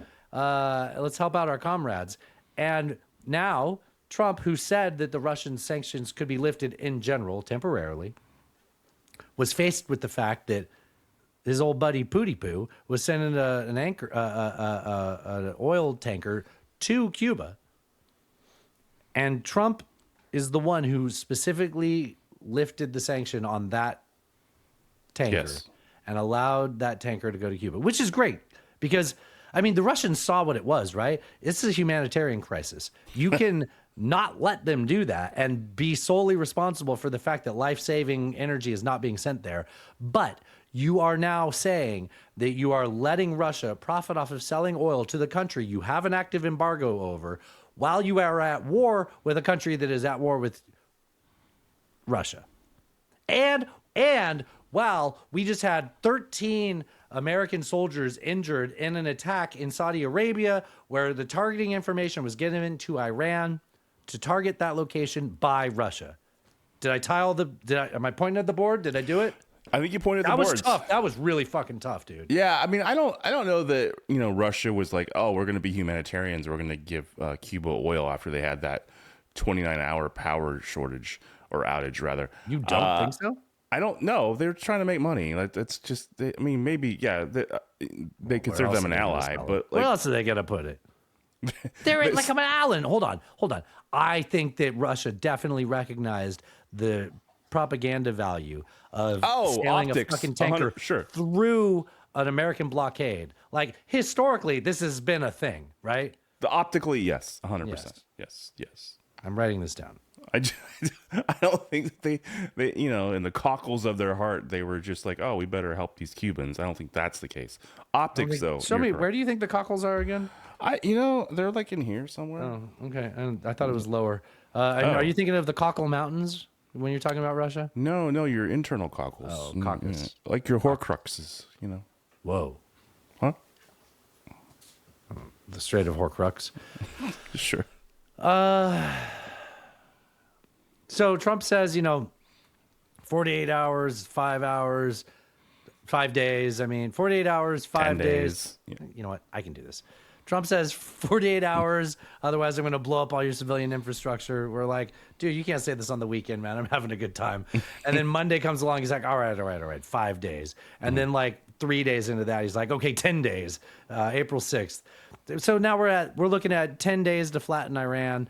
Obviously, that is just, he keeps postponing things so that he can get more time to do things, right? And every time he takes time to do things, it's to attack Iran better. Just like when it was, hey, we just want to negotiate. Don't pay attention to all the aircraft carriers. Come on, we're talking. Aircraft carriers. Come on. Let's talk. Jared Kushner, Witkoff, my real estate guy, my son-in-law. Aircraft carriers. Get the second aircraft carrier. That's exactly how this history has went with sound effects, right? Meanwhile, there's hundreds of Rangers and Navy SEALs that are going to be there, not to be confused with actual SEALs, which are in the soundboard. That's a walrus. Different. Excuse me, Natasha hates that. This is very clearly just postponing the invasion, right? He's trying to say, hey, 10 days for you to negotiate with us so that we can get our assets in position. And if we're talking about him putting assets in position, you're only doing that because you didn't plan this shit out in the beginning. Right. So this is why you have to move troops, tens of thousands of miles across. So I don't think that in globe. 10 days we're going to be like, okay, everything's fine, no matter what Iran does. Because what about this administration moves assets into position not to use them? When has it ever happened? Like other administrations, like you could say that's maybe a thing, but like, oh, look, we spent months building things up in the Pacific. We went and grabbed Maduro, right? Like, and we spent months spinning things up here, and then we invaded Iran, right? We even did a little distraction with Greenland so that we could put things in England and fly it to the Middle East. That was all in line for this. Just like Russia on the border with Ukraine. 1,000%. God, I hate that parallel. I fucking hate you for that. Well, it's a military operation, Alan, so settle down. Oh, okay? special. Yeah, special one. We can talk about Lebanon on the headline show with the journalists that were killed and all of that. Okay. Yes. Okay. All right. I'm gonna just make a note here and put comment. When you said 10 days to flatten Iran, was that like a COVID thing, or were Oh, you just, noticed that? Yeah, I was just. Oh, thank you. Checking. You know what? I should write that down. 10 days. I was like, I think that's COVID. All right. Yeah. That flattened Tehran. That was actually Tehran. Yeah, I was more specific. But Iran. Iran would have been better. It's too many mountains. It all works. Yeah. Too many mountains. A lot of mountains. A lot to flatten out, it'd be hard. Yeah. Yeah, but Tehran, that's doable. Just do the Gaza that's- model. Just like, get the hospitals and the schools first. And then, okay. Sure. Why do you think they want JD Vance for the negotiating? Can you wait, hold on. There's a presumption that everybody in the audience knows about this. So they've selected JD Vance to be the head negotiator. The I guess. Iranians. Yes. Oh, it's just his lovable face. You just want to stop. punch it. I don't know. I think that they recognize that Trump is not competent to act as president and be the actual. So two things. I think any deal with him won't be treated seriously by future administrations, just like the JCPOA was torn by his. And I think that they're like, no, how can we talk to this guy? Yeah. Well, I mean, Vance also doesn't want this, and they know that. Right. If yeah, I know that, they know that. Of course. Yeah, he definitely did not want this war with Iran. Reporting is that he said, I don't think you should do this, but if you do it, didn't do it big. But given all his priors, he didn't want this to happen. Although, given all his priors means nothing because this man has no fucking principles as far as I can tell. Absolutely. So, That is always the thing to keep in mind with him. Yes. Yeah. We're kind of at the miscellaneous section of things I wanted to talk about in regards to Iran. Did you see there was an explosion, I think it was overnight / this morning, Tuesday, as we're recording this, with in Isfahan. Isfahan, is that how it's pronounced? One of the other nuclear sites. So over in June, we completely destroyed their nuclear ability. Obliterated, according to the president. It's hold on. Let's see if it's still open. I have it right here. Share this tab instead. Iran's nuclear facilities have been obliterated. Suggestions otherwise are fake news. June 25th, 2025. I got to highlight it. Yeah. Still up. Okay. We'll come back to that website a little bit later, maybe, huh? As is tradition. Indeed. So there was an explosion today at Isfahan, one of the nuclear sites that we obliterated in June. Mm-hmm. That's supposedly where they moved all their highly enriched uranium to. That's the understanding, right? Like they were making things at Fordo and then they moved it there prior to Fordo being bombed because we kind of telegraphed that we were going to get bombed, that eventually we would go after Fordo, right? That is publicly known, intelligence, yes. But, so when I see the news this morning say that Isfahan's been destroyed, only an idiot would think that that's where the uranium is now, right? Like, all of that uranium, there's like 1,000 pounds of uranium in Iran, supposedly. Mm-hmm. Do you really think that that's all in one location? No. I think it might have been up until the 12-day war, right? But ever since June, they scattered that shit into dozens of locations in mountain fortified, bunkers, right? That's it's where, funny. Wait, am I wrong? No. And we're talking about 50 pounds here, 50 pounds there. We're not talking about that much mass. It's so stupid. So we're talking about invading this country. That's the next phase. When Trump says it'll be over in a few weeks, but he's saying it won't be over on the 6th, he's talking about, he thinks, a short little military operation to send Navy SEALs and Rangers in to extract this all from one place. It's going to be in dozens of locations. And I'm not that smart, and I can think that that's what I would do. Of course they did that. Why would they not do that? And why would we think that we could just walk in? They're going to go in and be like, there isn't 1,000 pounds of uranium here. Fuck. Best case scenario. Yeah, well, I mean, worst case scenario is it is there, and then it gets damaged as they're trying to get it out, and then they all die from radiation poisoning. But it's funny I said Horcruxes previously because that's kind of the strategy, right? You move this stuff all over the place, so it's not in one place. You can't just get it all. I think that you might be right that maybe he has that vision that he can go in and do that, but that seems super unlikely that would be even possible to be in terms of strategy. When I say all that out loud and I hear your response, I'm starting to think that whoever's in charge of the Iranian military might not have been a part-time TV news host 18 months ago. Yeah, I think that's right. All right. You want to do wackadoo now or after lunch? You want to go to lunch, come back, do a little wackadoo? Let's go to lunch. Yeah. All right. Well, I need to ask you a question. Oh, okay. This is an easy one. I'm just going to get the halftime button ready. This one's a fun one. Natasha said something funny while we were driving the other day. I was like, I'm going to write that down. She always rolls her eyes. She's like, oh, great. You're going to put me in the fucking podcast. So somebody wrote John 3:16 on like a back of a truck, right? Like, yeah. And Natasha pointed at it and said, look, it's the blank quote. I want you to guess. What do you think she thinks the John 3:16 quote is? Oh, it's not God loved the world so much. Well, no, great. She didn't like read the Bible verse out loud. Oh. When she sees John 3:16. Is it Austin? She did not say it's Stone Cold Steve Austin. She... All right. She's Australian turned Californian. She looked at that and she said, look, it's the In-N-Out quote. It's on the bottom of the cups. This is the B-side of our platter, sports fans. And I'm singing just for you, covered in sequins. In the canyons of your mind, I will wander through your brain to the ventricles of your heart, my dear. I'm in love with you again. Cross the mountains of your chest. I will stick a Union Jack to the forest of your cheek. Through the holes in your string band.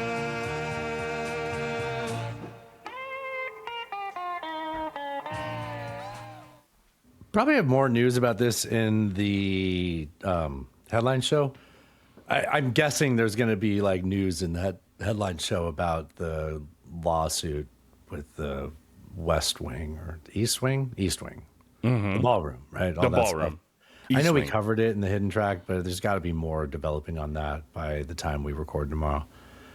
Yes. But like considering all of that drama and all of that shit, like, man, that reporting was hilarious, right? How they're like, yeah, you can't see out these windows. The stairs go to nowhere. It was very funny. I mean, he's already like altering. Aren't they altering columns like on the White House more proper also? Yeah, I believe so. Do you think there's any chance he's ever going to just like tear down the White House? Because he'll just do it. That's obviously what we're here. Like he already tore down the East Wing. It's not there. It's true. Not there. Like it will only be whatever comes up after this, which whether it's exactly what he wanted or it's something that they allow him to do, it's the thing that he built, right? So all he has to do is tear down the White House. And who's going to stop him in time? They didn't stop him this time. Yeah. I mean, this guy. Do I misunderstand this? He is the tenant, right? Yes. What world is this? What world is this where the tenant can just do major renovations? Just like rip it down. Yeah, it's pretty wild. I'm going to be here for a set period of time. I have a lease that at most is 8 years long, but I'm going to tear down part of the building. How is that? That can't be how that works. I think the irony is them going after Jerome Powell for cost overruns on the Fed buildings. Like they went through, the reason there was cost overruns is because the time period where they like reviewed the building plans took so long, which they skipped all that for the East Ballroom, right? Mm-hmm, Do you want to say that? I'm pouring wine out of a box and it's hard. I'm at the bottom of the box, so I have to like tilt it. I gotta rip the box. Hold on, go ahead. You gotta get the goon sack out, Dustin. Yeah, exactly. Squeeze the goon sack. You gotta squeeze it. Rip the cardboard apart. You gotta grab look it by how the strong I am. Grab it by the balls and squeeze it. You know, give him a little fondle. Little fondle. There you go. There you go. There you go. Put my tongue on it. That's what did it. That was nice. You swallowed it all. I don't like your version of what was happening. My version was very normal. What? If anything, it was very manly because it was tearing that box apart. Yeah. I saw. It's not for women. I saw it very manly. You were like over here saying, yeah. All right. Anyways, where were we? Oh. Something gay, no doubt. That's probably where we were. Probably there. Yeah. All right. Who cares? You don't care. You don't want to talk about it. He's a tenant. Like, he shouldn't be able to fucking do that. That's the point. Yes. Yes, that is. The French. The not French. I've had enough fun fighting with you about this. I'm still mad at you about the way we came back from half that the listeners didn't get to hear. You're like, I can't hear you. I'm like, I'm not talking. I was worried. All right. Just thought the second half was going to go without an audio. All right. I'm a tough person to deal with. I get it. I'm just having fun with this. I had a wackadoo prepared for you. Yes, wackadoo. We like okay. wackadoos. So can you forgive me being a little bit neurotic? I can. No? Okay. Because I would encourage interaction with you, and I don't want you to just sit there and be like, "Oh, you want to be a dick? I'll be your co-host here." I'm your Huckleberry. All right. So I got a wackadoo. Do we play the sound before or after the wackadoo? I think before. Before. Do wackadoo, wackadoo, wackadoo, wackadoo, wackadoo. Of the week. So I saw this headline, and I'm not going to lie. I had a little whoopsie whoa. God, these websites suck. It's just a T-Mobile ad, Alan. Support us. Here we go. Read that headline for the audience. Charlie Kirk bullet analysis finds no conclusive link to rifle found near scene. Okay, so I saw that, and I'm like, well, that seems like a potentially big deal. And then before it's one of those things where it's like, you know what? I'll make a note. I'll put it in the show.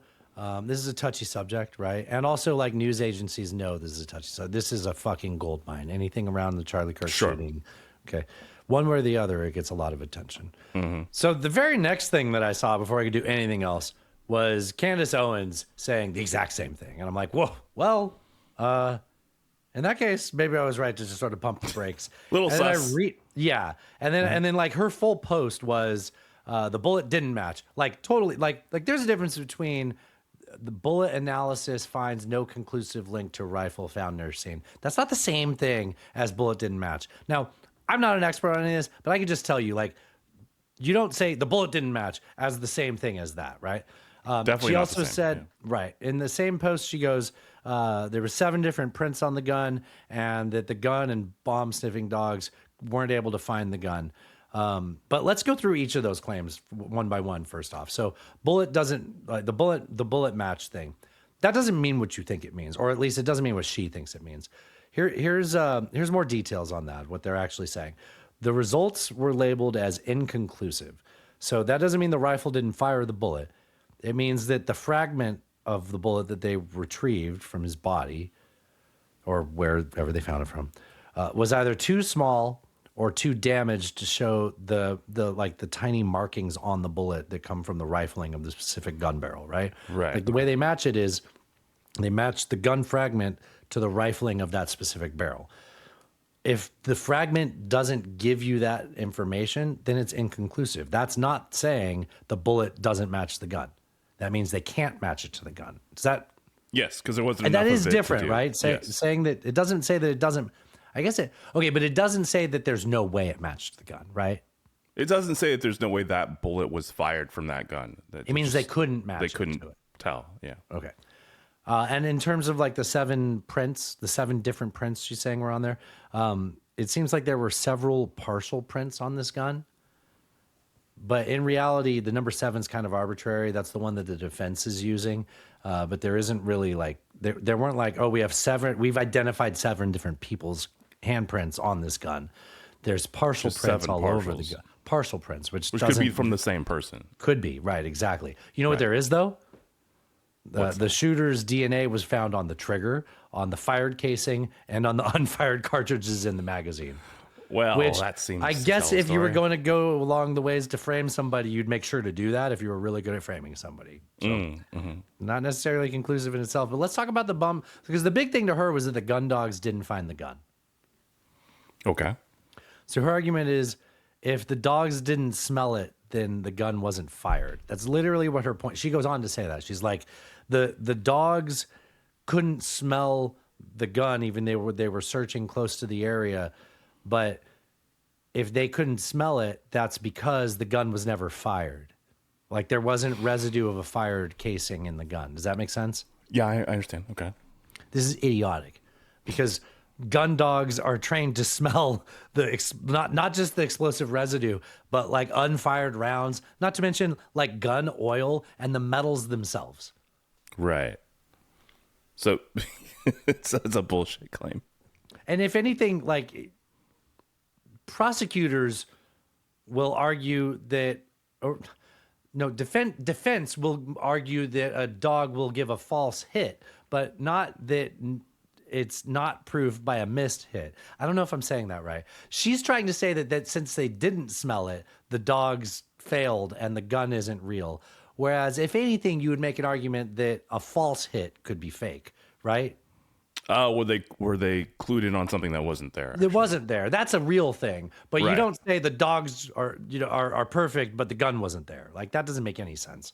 It's backwards. Okay. Yes. Most significantly in regards to this case, especially in regards to the dogs in this case, there is no evidence that dogs were actually deployed at all.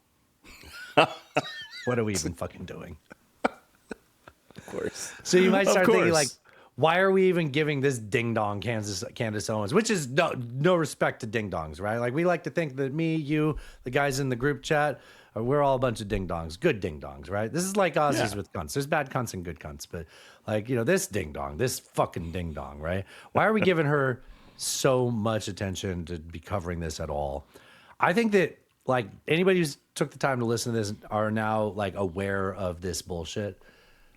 Because I think that she probably won't necessarily influence you directly, but she does a good job at catching edge case people that are easily persuadable. And then those people start sharing memes, not saying like Candace Owens said this. And now when you hear somebody saying something about the dogs looking for the firearms, you can realize that this probably came from someone who treated Candace Owens like serious news. And you it can was just kind of all bullshit. and you can just kind of cut them out of your media diet, right? That's my experiences, and or just treat them with a grain of salt next time you hear them talk. Absolutely. The other thing that I wanted to talk about in the second half was, I don't know that they solved the problem with TSA. You can fix your light without muting it. Are you having, what's going on? Is the light dying? What's it plugged into? I don't know if I'm like touching something that's making it turn off. I'm not sure what's happening. Yeah. Either way, we're in between topics. I don't mind talking about it here. I was just in the middle of the topic, and I was like, Oh, guys, we had to edit because Alan decided to. You know what? No, I gave you enough shit already. I do like giving you shit, though. I know you do. I like to think that I am more of a cheeky version of Don Geronimo. He was a monster. He was a monster. Yes. But I this is feel true. like playing within that space is fun for me. Do you Playing hate in it? Space. I'm fine with it. I don't care. You really? Yeah. Yeah. Because we've been friends for 25 years. It's been a long time. Yeah. Okay. It's a quarter century. That is a long time. Fuck. It's more than all of your marriages and mine too. No shit, man. That's a lot too. I said something the other day to Natasha. It was like, well, one of my wives. I was like, why am I saying this? I'm sure she loved that. She doesn't. She hates it. She doesn't like this. Like right now, she's mad. I bet. Yeah. All right. TSA. Where were we? So we're talking about TSA. Yeah, TSA, yeah. So apparently they could just get paid if the president wants them to. Did you know about that? Apparently. It could have They're been like done the whole meme, time. like you guys are getting paid, right? Like Yeah. So could they? So they just always could have done. Okay, wait, hold on. You know what? This is. Please. You know what? I've given you tons of shit. I'm doing the face from that movie with the fingers of the eyes. Pan's Labyrinth. Yeah. Explain to the listeners that So- it didn't. Yeah. What's been going on with the? So Trump essentially signed an EO saying like pay TSA workers. I think it was like a from- memo. A memo, yeah, from like some funds that were just laying around. Like you just can just pay them, and it was like, well, you could have done that the whole time. Like that was a thing you could have done. Like none of this had to happen. So doesn't that make him a cunt? Because he could have done that Yes. a long time ago. And It so like, does.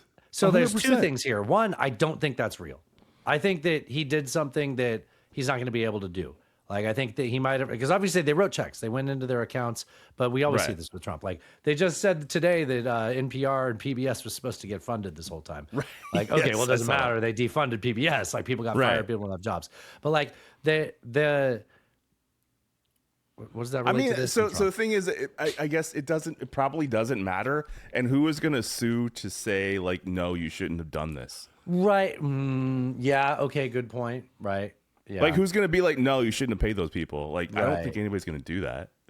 Okay, so he just took one more thing from Congress, right? Yeah. Yes. Okay, so then if I was somebody who didn't get paid for the last month for 40 plus days, 2 months. Yeah. I would be like, I'd be especially angry at Trump that he could have paid me the whole time. And he I'd be chose to very use me angry. as so I feel like I'd be happy to get the paycheck, but I'd be like, well, this is even stupider because you could have done this. The whole time. The whole time. And this isn't now the first time that we've had a shutdown and the political football that was used was TSA and they wanted to create like pressure points on travel, right? They kind of wait until last time it was TSA, but it was also air traffic controllers, right? Right. By the way, they didn't talk about that at all when they were flying into fire trucks last week, but probably relevant. I'm sure it is. Did you see the head of Air Canada resigned or stepped down? No. I don't feel like it was his fault. I didn't see that at all. Yeah. Those Canadians, though, always just very fall on honorable. the sword. Yeah. Look at me. Where am I? Kimono. All right, I'm losing it. Let me get. I can do this. Okay. Mm-hmm. All right. So, I have more questions in regards to TSA.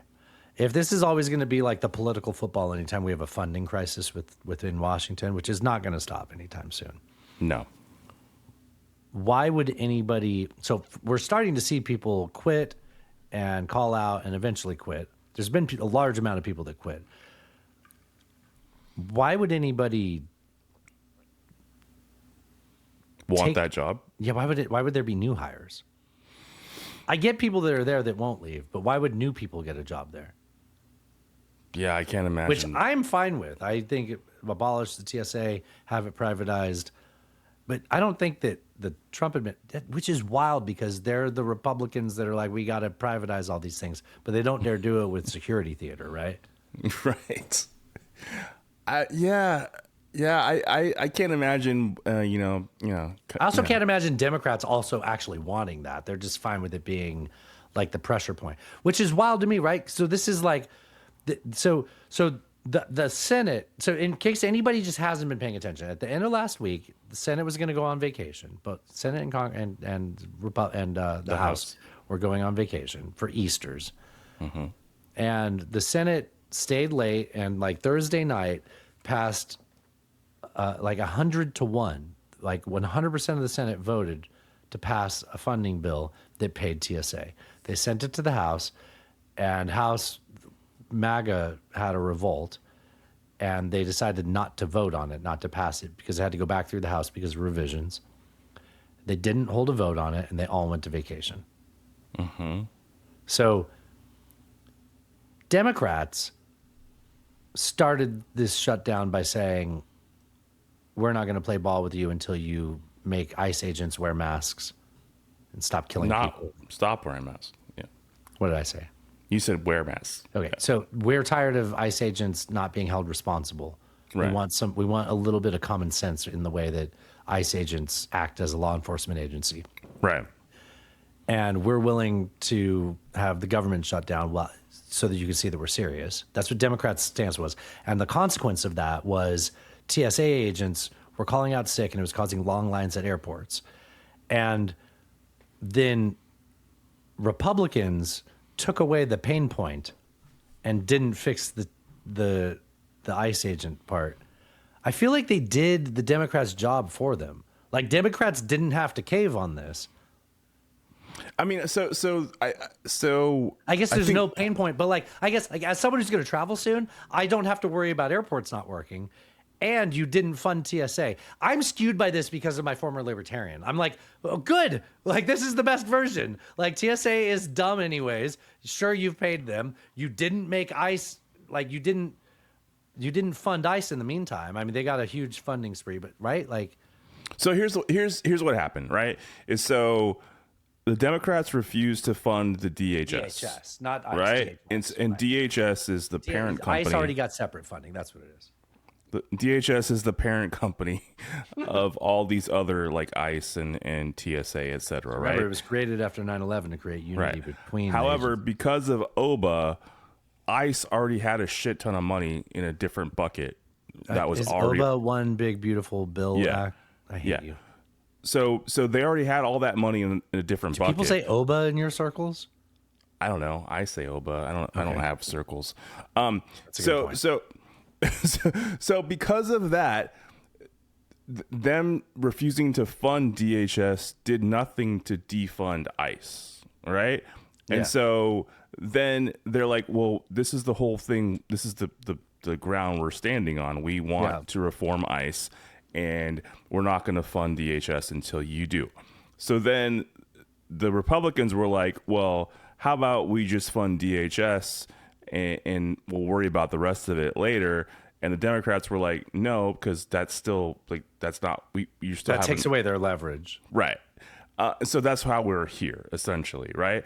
And so if this had passed, right, if they had signed off on this, then essentially DHS would have been funded, ICE would have been funded, and nothing would have happened except the longest shutdown in government in history, right? Like nothing would have happened that would have advanced their agenda. They actually, so MAGA Republicans in the House bailed out the Senate Democrats who were willing to make a deal with Republicans to make a compromise bill by not letting their deal go through, right? Yes. Okay. But it did also somewhat ease the pain point of the TSA thing, but only because the president could have paid them the whole time and he chose to. But we didn't know that was a thing. Also, yes. Really although, I mean, like I said, maybe that won't hold up in court, but like, who's going to fucking challenge it? Nobody. Everybody wants TSA to be paid. All he did was pay them for their previous. Like, there's no guarantee that their next funding. The back pay, yes. Right. And they took all this money from probably Medicare funding or something like that. I'm sure. Which, by the way, did you see people in the villages down in South Florida, Miami? The golf course community, the villages? Yeah, with the loofahs and everything. They were protesting anti-Trump protests because they were, I think there is a proposition to fund the Iran war by taking money from more like Medicaid or Medicare. I forget. There was an anti-Trump protest in the villages. Yes. Wow. Yeah. Somebody we know's family lives down there, and they verified that. Oh. Yeah. Okay. That checks out. Okay. Right. That's something. I know. That's not nothing. So these guys all went on Easter break. Yes. Vacation. Did you see nice Lindsey, to have that. Did you see Lindsey Graham was like at a table by himself, and like Minnie Mouse came over, and he was walking around with a pink scepter. All those pictures went around like on Monday, and then today he posted a picture going like skeet shooting. Skeet, skeet, skeet. Skeet, skeet. Lighthearted, fancy free. Superman, that hoe. Yeah. Whatever. I mean, as long as he wasn't wearing fake tits while he did it, right? Oh, God. You think we forgot about that? That was a few hours ago. That was a long time ago. They were so funny. We kept getting distracted for every time I said it. I'm blaming you. One going this way, one going the other, right? Yeah, that's odd. Yeah. It's a choice. Yeah. That was a choice. It was, right? Like, was you in a hurry when you put his shirt over it? Like, you think like you put your shirt over your fake tits, you make sure You your check 'em goggles out. are- Yeah. I'd check them out. I would, yeah. I'd be Yeah. looking at them nonstop. You know, that'd be fun. I kind of want to get one of those. You coming for the show, Alan? I was gonna say. I don't want one for the show. Put it under the kimono, you know. This is how rumors get started. No, the kimono's fine, Alan. This is how rumors get started. Didn't I have that? Did I not save that? I don't think so. All right. Yeah. Well, good job, House, Senate, House Democrats. Yeah, great job. What? Good job, House Republicans, for bailing out Senate Democrats. Mm-hmm. This is the dumbest fucking government, man. I hate this timeline. Yeah. It sucks. Yeah. You want to have a little bit of fun with the Trump cult and maybe save let's some do of the that. rest of this stuff for. Told you we'd be doing it good on time. Nice and tight. Nice and tight. How about this one? This one's pretty good. Did you see that thing last week where Trump interrupted a cabinet meeting to just talk about Sharpies? Yes, the gold Sharpie. Yeah, not the gold Sharpie. No, it was gold print on the Sharpie pen itself. Oh, really? He has like presidential Sharpies. Yeah, but they're not $1,000. No, they're not. So this clip doesn't play any of that clip. Okay. Recap that more. So this is Katie Tur on your liberal news propaganda show, MS Now. So what was the? You know more about that Trump clip, right? Where he was. He starts talking about like how they used to sign stuff with like these ballpoint pens that were like $1,000 each, and you give them to kids, and they don't even know what the fuck they're holding. I don't think there were ever kids there. That's what he said, though. He said, know, like, yeah. You give them to kids, they don't even know what they're holding. Yeah. And he's like, I just like to sign with Sharpies, and so I asked, can I just get some Sharpies to sign stuff with?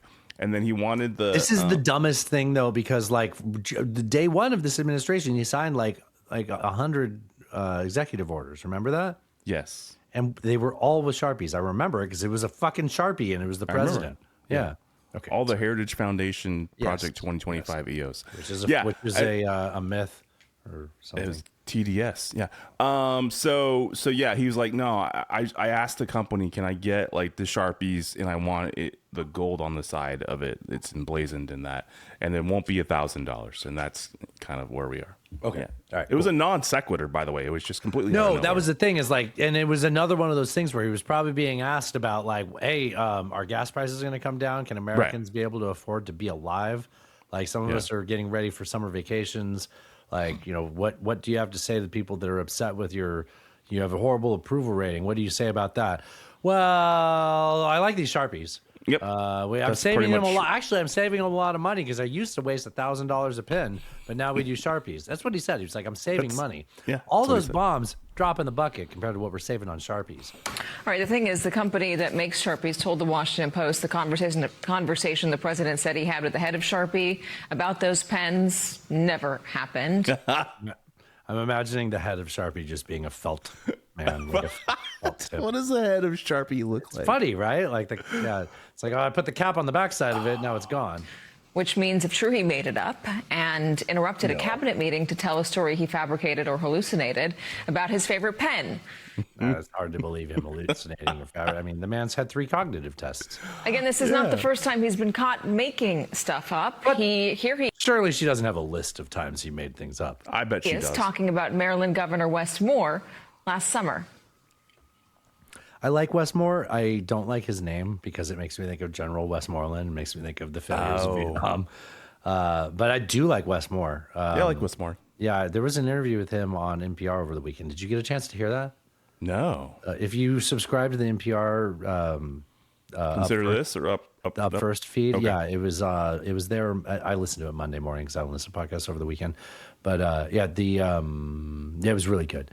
Well, he's the one that bridge. Remember that bridge that like talk about it. That bridge got burnt the fuck down, and they're like, "This is gonna take forever." Kind of got a ship run into it, but yeah. And he fixed it in like I don't know record time. It was like around red tape, things like that, right? Yeah. Amazing. I met him at the Army-Navy game. They said, "Oh, there's Governor Moore. He'd love to see you." He came over to me, hugged me, shook my hand. You were there. He said, "Sir, you're the greatest president of my lifetime." Okay, so Wes Moore quickly came out and said that conversation was imaginary. It never happened. The month before that, the White House struggled to defend a story the president told about his uncle, John Trump. He had claimed taught Ted Kaczynski, a.k.a. the Unabomber, at MIT. Teddy. Except John Trump died more than a decade before Kaczynski was identified. And Kaczynski never attended MIT. He's told that story multiple times in the past. I could go on. And Harvard, Alan. And, I will for a moment longer. There's the yarn he told about a former president recently telling him they wish they had Trump's courage to go into Iran. They have all. Remember, that was more than likely like an Australian morning DJ. Yep. Calling him up with a soundboard, hitting buttons like, hey, this is Bubba. All denied it, all the living presidents. There's the one where he claimed Tucker Carlson reached out to profusely apologize amid a MAGA split over U.S. involvement in Israel's strikes on Iran. Do you remember that? Do you remember like 2 weeks ago where this was all the news and I was like, look, we're barely going to cover this, but there is a whole thing going on where people think that Trump played Tucker into giving false information to the Iranians and that Tucker is an Iranian asset. And I was like, this is stupid. And then that's just like old news by now. And it's old news because it was always dumb. Like Tucker and JD Vance are just weather vanes. They identify what is popular and like, which isn't to say that they couldn't be used for that. I'm not saying I'm saying I don't trust Trump to be like, that's right. So we're going to feed him misinformation. Like, no, dude. Fucking say whatever you feel like. There's no planning here. This man fucks hookers without condoms. Which Carlson has flat out denied. There are also the countless stories about his friends, friends who are getting cheaper, quote, fat shots overseas, friends who claim they've seen illegal voting, or the boat company owners who complain about electric engines and then praise him for being smart enough to ask about electrocution. Remember with the sharks, Alan? I remember. How could I possibly forget? And whether it's better to be electrocuted by a boat battery or eaten by a shark in the ocean. While a lot of this has always just been part of who Donald Trump is, a man who works the room, seeks attention, seeks applause. Yeah. He's now about to be 80 years old, and he's launched. He's not yet. I feel like this last year has been so long.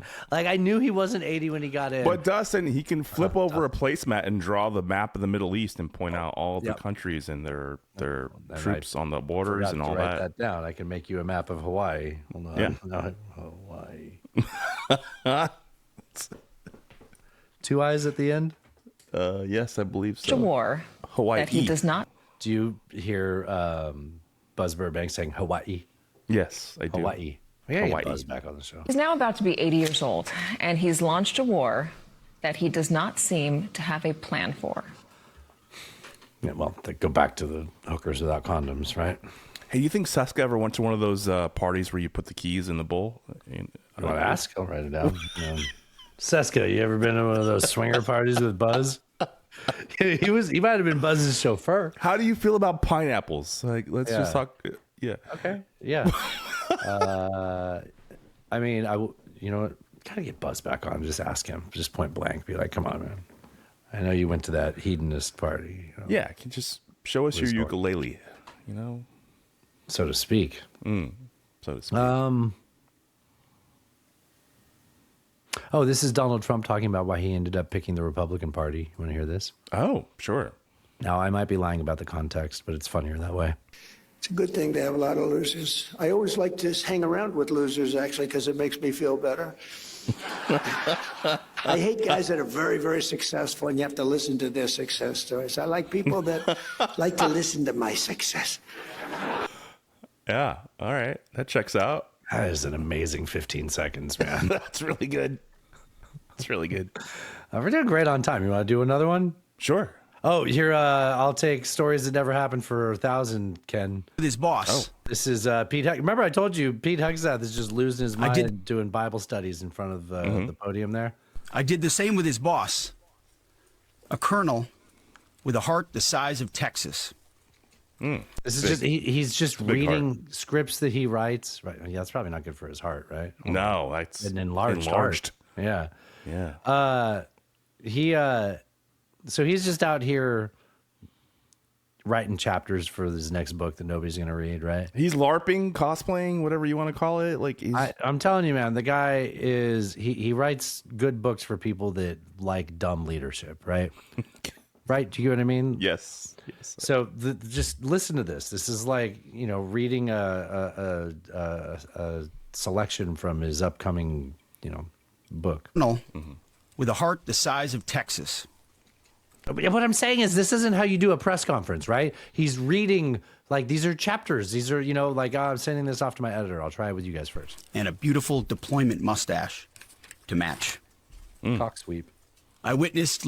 Oh, did I say cock sweep out loud? You did. Oh, that's what you call a mustache. Deployment mustache. Well, yeah, cock sweep. To match. Do you need me to explain cock sweep? No, I don't. Oh, okay. I witnessed lethality. I met a junior airman as the sun was going down and a chill was setting on the tarmac, who, when asked what they needed, she simply looked up at me with a sly smile on her face and said, "More bombs, sir, and bigger bombs. We will happily oblige her." Do you think that happened? No. The way you say no. No! Like no. Nikki Haley. More bombs, sir, and bigger More ones. bombs, sir. Bigger bombs. With a sly smile. He's just imagining, like, That's yeah, I just know, like- right? Like the way he's like it's lit. Like, do you see what I say when I'm saying that it sounds like Yes. he's writing like the next chapter in his dumb book no one's gonna read? Yeah. And then she slipped They'll- off they'll her sell- top. It's like obviously. Come on, man. Hold on. Yeah. What? And then we zipped the tent up. All right. Oh, this one's fun too. Well, we're burning through content here. I'm gonna have to find new shit. So much tent. Burke better come on the show because I'm not saving shit for the next show. Here is Lil Mark Rubio saying, this feels like a version of saying the quiet part out loud. Tell me if this doesn't sound like him saying, hey, imagine if X country didn't spend all their money on war, how great it would be for X country's citizens. Oh. Now imagine who X is. And at the end of the day, I think that if there are people in Iran who now, given everything that's happened, are willing to move in a different direction for their country, that would be great. Imagine in Iran that instead of spending their wealth, billions of dollars supporting terrorists or weapons, had spent that money helping the people of Iran, you'd have a much different country. So we are always hopeful that that would exist over there. Like high-speed rail? Oh, that'd be great. Jesus Christ. How Imagine much if we money- didn't spend $200 billion bombing the fuck out of or Iran. Just the trillions that we've spent in the last 20 years between Iraq and Afghanistan and Syria. Be great. Yeah. It'd be great. They're really good. I'm just listing the first okay, words. Hold on. Give me a second. Mm-hmm. Sturgill Simpson. That song. Sturgill Simpson, yes. Syria, Iran, Afghanistan, Iraq, and I love Iran. Sturgill Simpson. Yeah. All right. You don't know the song I'm talking about. I know the song. Oh, okay. Okay, sorry. What?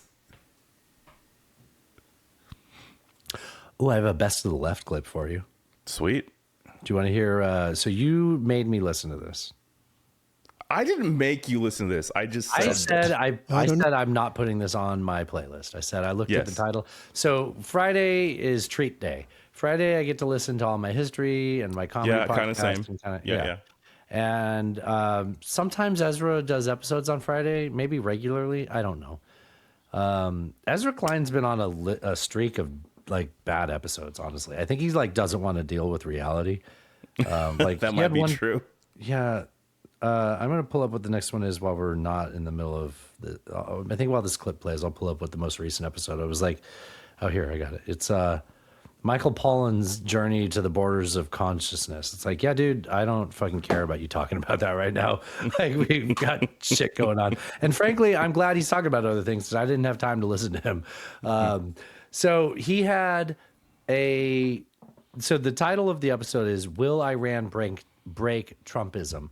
And that honestly kind of felt like something that me and you've sort of led the charge on, at least in our circles. You don't live in circles, but like, I feel like we've sort of been saying that. I was like, well, I get the gist of that. I don't need to listen to this. And I look at the description. It's like, this guy's a MAGA guy, and he thinks that it's killing the MAGA. It's breaking up MAGA. And I'm like, yeah, I mean, I'm online. I've seen that.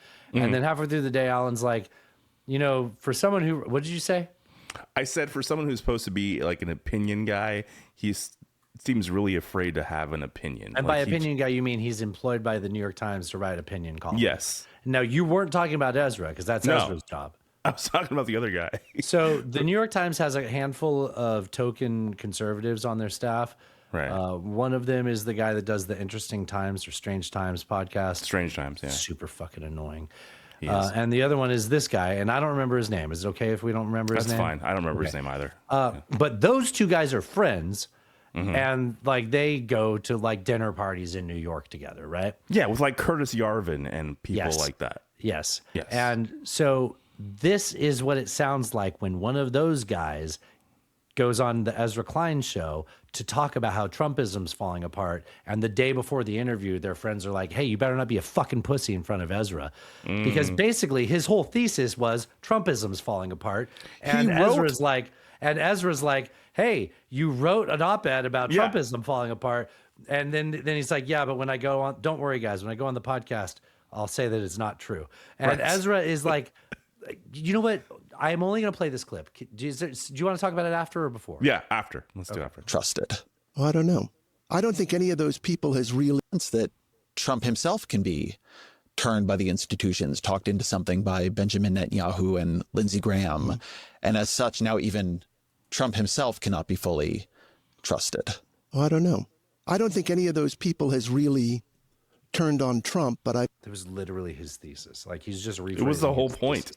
And he goes, well, I don't know. I could be mistaken. I mean, I don't think it's brought a wholesale distrust of him on their part. I think, but they are incredulous about the Iran war. Also, listen to the way this guy talks. He sounds like a big fluffy cat, right? Like a big mustache. Like He's got a lot of snuffling happening. Yeah. well, this guy, 100%. This guy's got big douchebag mustache, right? Oh, for sure. Cock sweep, Alan.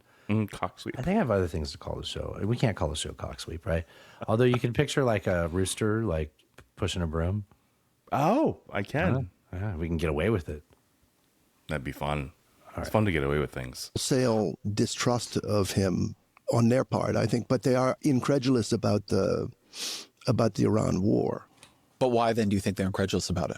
I don't really know. Dude, Ezra's getting so fucking pissed. He's like You can hear it, right? Yes. So like the first thing, like I didn't really play the setup from Ezra on the first part, but that was like a very long-winded, I'm not going to commit to things that I've previously committed to when I wrote it down on paper, and it got me an invite onto your podcast to talk about it. But I get like, it's boring, right? Like I get anybody who's listening is like, well, one, Dustin, you've been interrupting. Two, it's boring. Yes, that's my point, right? The guy wrote an edgy op-ed. Ezra brought him on the show to talk about it. He spent the first 30 seconds of this clip talking about how, well, I don't know if that's really what I said. It's your words, fuckface. And then Ezra's like, okay, well. They are incredulous about the Iran war. But why then do you think they're incredulous about it? I don't really know. I feel like you're offering a softer critique here than in your piece. Oh, you do. I do. You do. And he's like surprised. Yeah. You do? You think do. I'm offering a softer critique? Yeah. You do. I do. I just imagined him with a very liberal, smug face, cockeyed like Nicolas Cage, right? I do actually. I do. And actually, you know what? We have ads to sell. So if you can't get to the fucking point, I'm going to get somebody else on here. You do. I do. I think the idea that this was going to break Trumpism is a pretty bold claim. Mm-hmm. Which you said. So your feeling is just that the cost of the war will get higher over time. No, did I say the... Yeah, and then he says no, which was his own diversion from his original point. So he's like, okay, so you won't be willing to say that it's going to break up MAGA. So then you're really saying that the only thing is that it's going to make the cost of the war go up over time. And then he goes, no, not really that either. Like, well, then what is it? What is it? Is this what the new right is? This is the version of what the New York Times thinks the new right is. That was my first thought. And then I was like, no, this is just a fucking pussy that is afraid to go on to a liberal podcast that his right-wing friends are going to hear him on. That's what it is. So he says, I don't know so many times in this interview. And it's like, dude, you're not here to say what you know. You're an opinion guy. You're here to say what you think. You're here to say what you think based on what you know. And he would refuse to say that the entire fucking time. Honestly, that is profound. Yes. Like, what the fuck? No, did I say the costs would get higher over time? Yeah. I think there's a lot in my piece. I think that you're the thing you wrote. Yeah, I don't really understand how this is softer. There's other things that I say in the piece about that will play better with about Republican friends.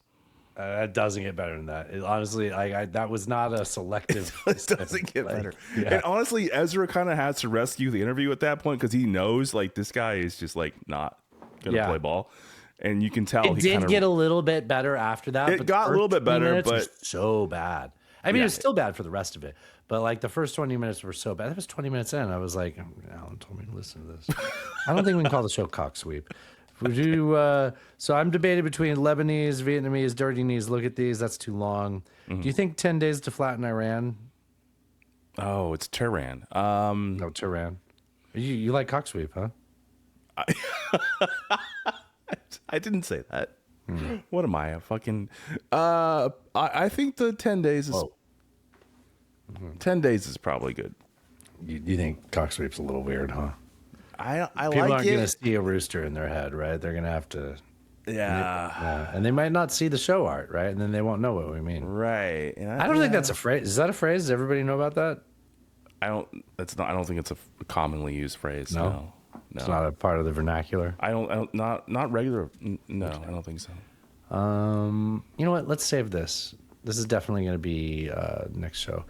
I've got America's favorite physical therapist talking about how he knows that Donald Trump's dying because he can't sit up. Oh, that guy. Yeah. He has a new one where he's like, all my elderly patients have trouble standing up. Therefore, Trump has trouble standing up. So I think I saw a reel last week that referred to him as an expert, and I was like, well, No. Yeah, I think I did. Ugh. See, that's that same shit, right? Like that's what I'm talking about with Candace Owens, right? So Yes. so now that you know about the bullshit, when somebody refers to it, you're like, got it, cool, drug dogs, or not drug dogs, but gun dogs or whatever. Yeah. Explosive dogs. Loved you in Snow Dogs. Yeah. I loved you in Snow Dogs. I guess, well, then we're really only left with me asking you, I have a little bit of news to talk about because by the time this show comes out, we will have. Well, I think the launch window for the Artemis mission is 6 p.m. tomorrow. But certainly certainly by the time we record our newest episode, we will have hopefully taken off. Otherwise, it'll be a little bit later. But are we really talking about launching a rocket on April 1st? Oh, by the way, say rabbits tomorrow. Don't forget your rabbits tomorrow. Oh, fuck. Say rabbit. It's a bad day to launch a rocket. I agree. Seems like April 1st is a bad day to launch a rocket. Yeah, I don't like that. I think I think there's an opportunity in this moment. Oh.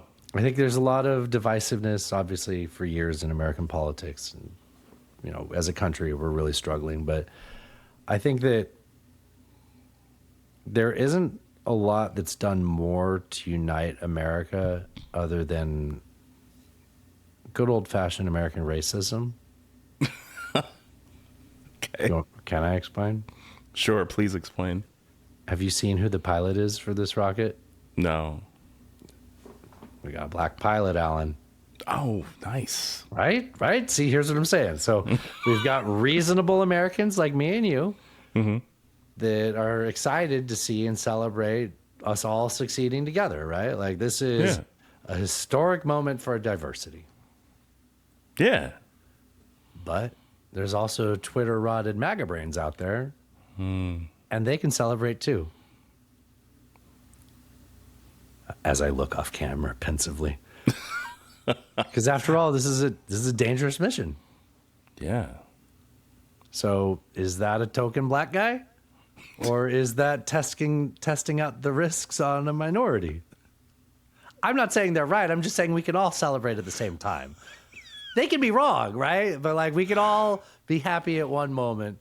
And, you know, when it all works out, I think they'll be happy for America in the end. Right. As long as he's not wearing the red Star Trek uniform, I think Fuck. That's scary. I didn't even think about that as a potential. Oh, man. Yeah, don't do that. Red shirts or red. What do they call them? Do they call them red shirts? That's football. That's football. Did I do it? Did I nail it? You did it. Okay, that wasn't too much. You did it. Was I okay? You were fine. Yeah, you landed. Hopefully. Everybody's acting like they're landing on the moon. They're not. They're just circling around it. Have you seen that? People are like, we're going to the moon. It's like, we're going around. Not this time. We're going Artemis 4, I think. People keep saying that. They're like, we're going to the moon and nobody's talking about it. I'm like, first of all, who's nobody? We've been talking about it. They were supposed to a few months ago. We talked about it then. We did. They're not going to the moon. They're going around the moon. Around it. You know, orbiting. Like by a lot that we've been in decades, but like they're not going to the moon. Not getting regal with, Alan. I'm going to talk about For All Mankind in my media segment tomorrow, so that'll be fun. How far into it are you? I think I'm 4 episodes in. Oh, hell yeah. Okay, cool. So you haven't got to Margaret Thatcher yet. Oh, you're further. Okay. I told you about this. Yes, he did. She joined the space program. Just weird. like that Spanish space program guy did. Okay, I'm running out of steam. There's one thing I need to do is we need to check on the White House media. offender. Let's see if the Media web team is updated. Back in November, the White House promised every week to have a new media offender of the week. They did 2 of them and then stopped updating it. But we don't know. Maybe this week will be different, Alan. You never tell. Capitol attack. Fuck. Brian Nope. Cole Jr., a 30-year-old It's white man still- from the D.C. suburbs, is charged with transporting an is just explosive device in part of- interstate commerce This and with is just malicious part of the destruction. sound in my head of the end of an episode of a podcast is I have to hear. They don't even start at the beginning of the broadcast. They start at Capitol Attack. Like I just part of us doing a show includes just like, are we ready to end the show yet? Well, I haven't heard anyone say Capitol Attack yet. It's still there. Nice. Do you think it'll still be there after the next administration? No, it can't. No. Maybe. So we got like 3 years left. No. Yeah. I think I did this out of order. I was supposed to do that whole black pilot thing after that, which leaves me only with saying, Alan? Yes? And to anybody out there who's considering it, won't you support this fine show? If you'd like to support this fine program, you can head over to nonetaken.horse. And we will be back in a couple of days with some more dumb bullshit. This concludes our broadcast day. Have fun storming the castle. Jeeves, bring me the battery acid. It's not for women. When a guy's banging you, Y'all let me in his damn house. oh, how about that? Come in the name of peace. LMFAO. So what in the world is this? Trump's pee-pee. Why would you say something that stupid? I come without explanations or solutions. I'm a very sexy lady, cat turd. I will not suffer this harlot. How great! An anti-American Marxist. Ted Cruz, go fuck yourself. Read the news. China is asshole. God bless the United States. Podcasting. Drive safe, buddy. Cheers. That was fun. Magadolindest. Oh, stop recording.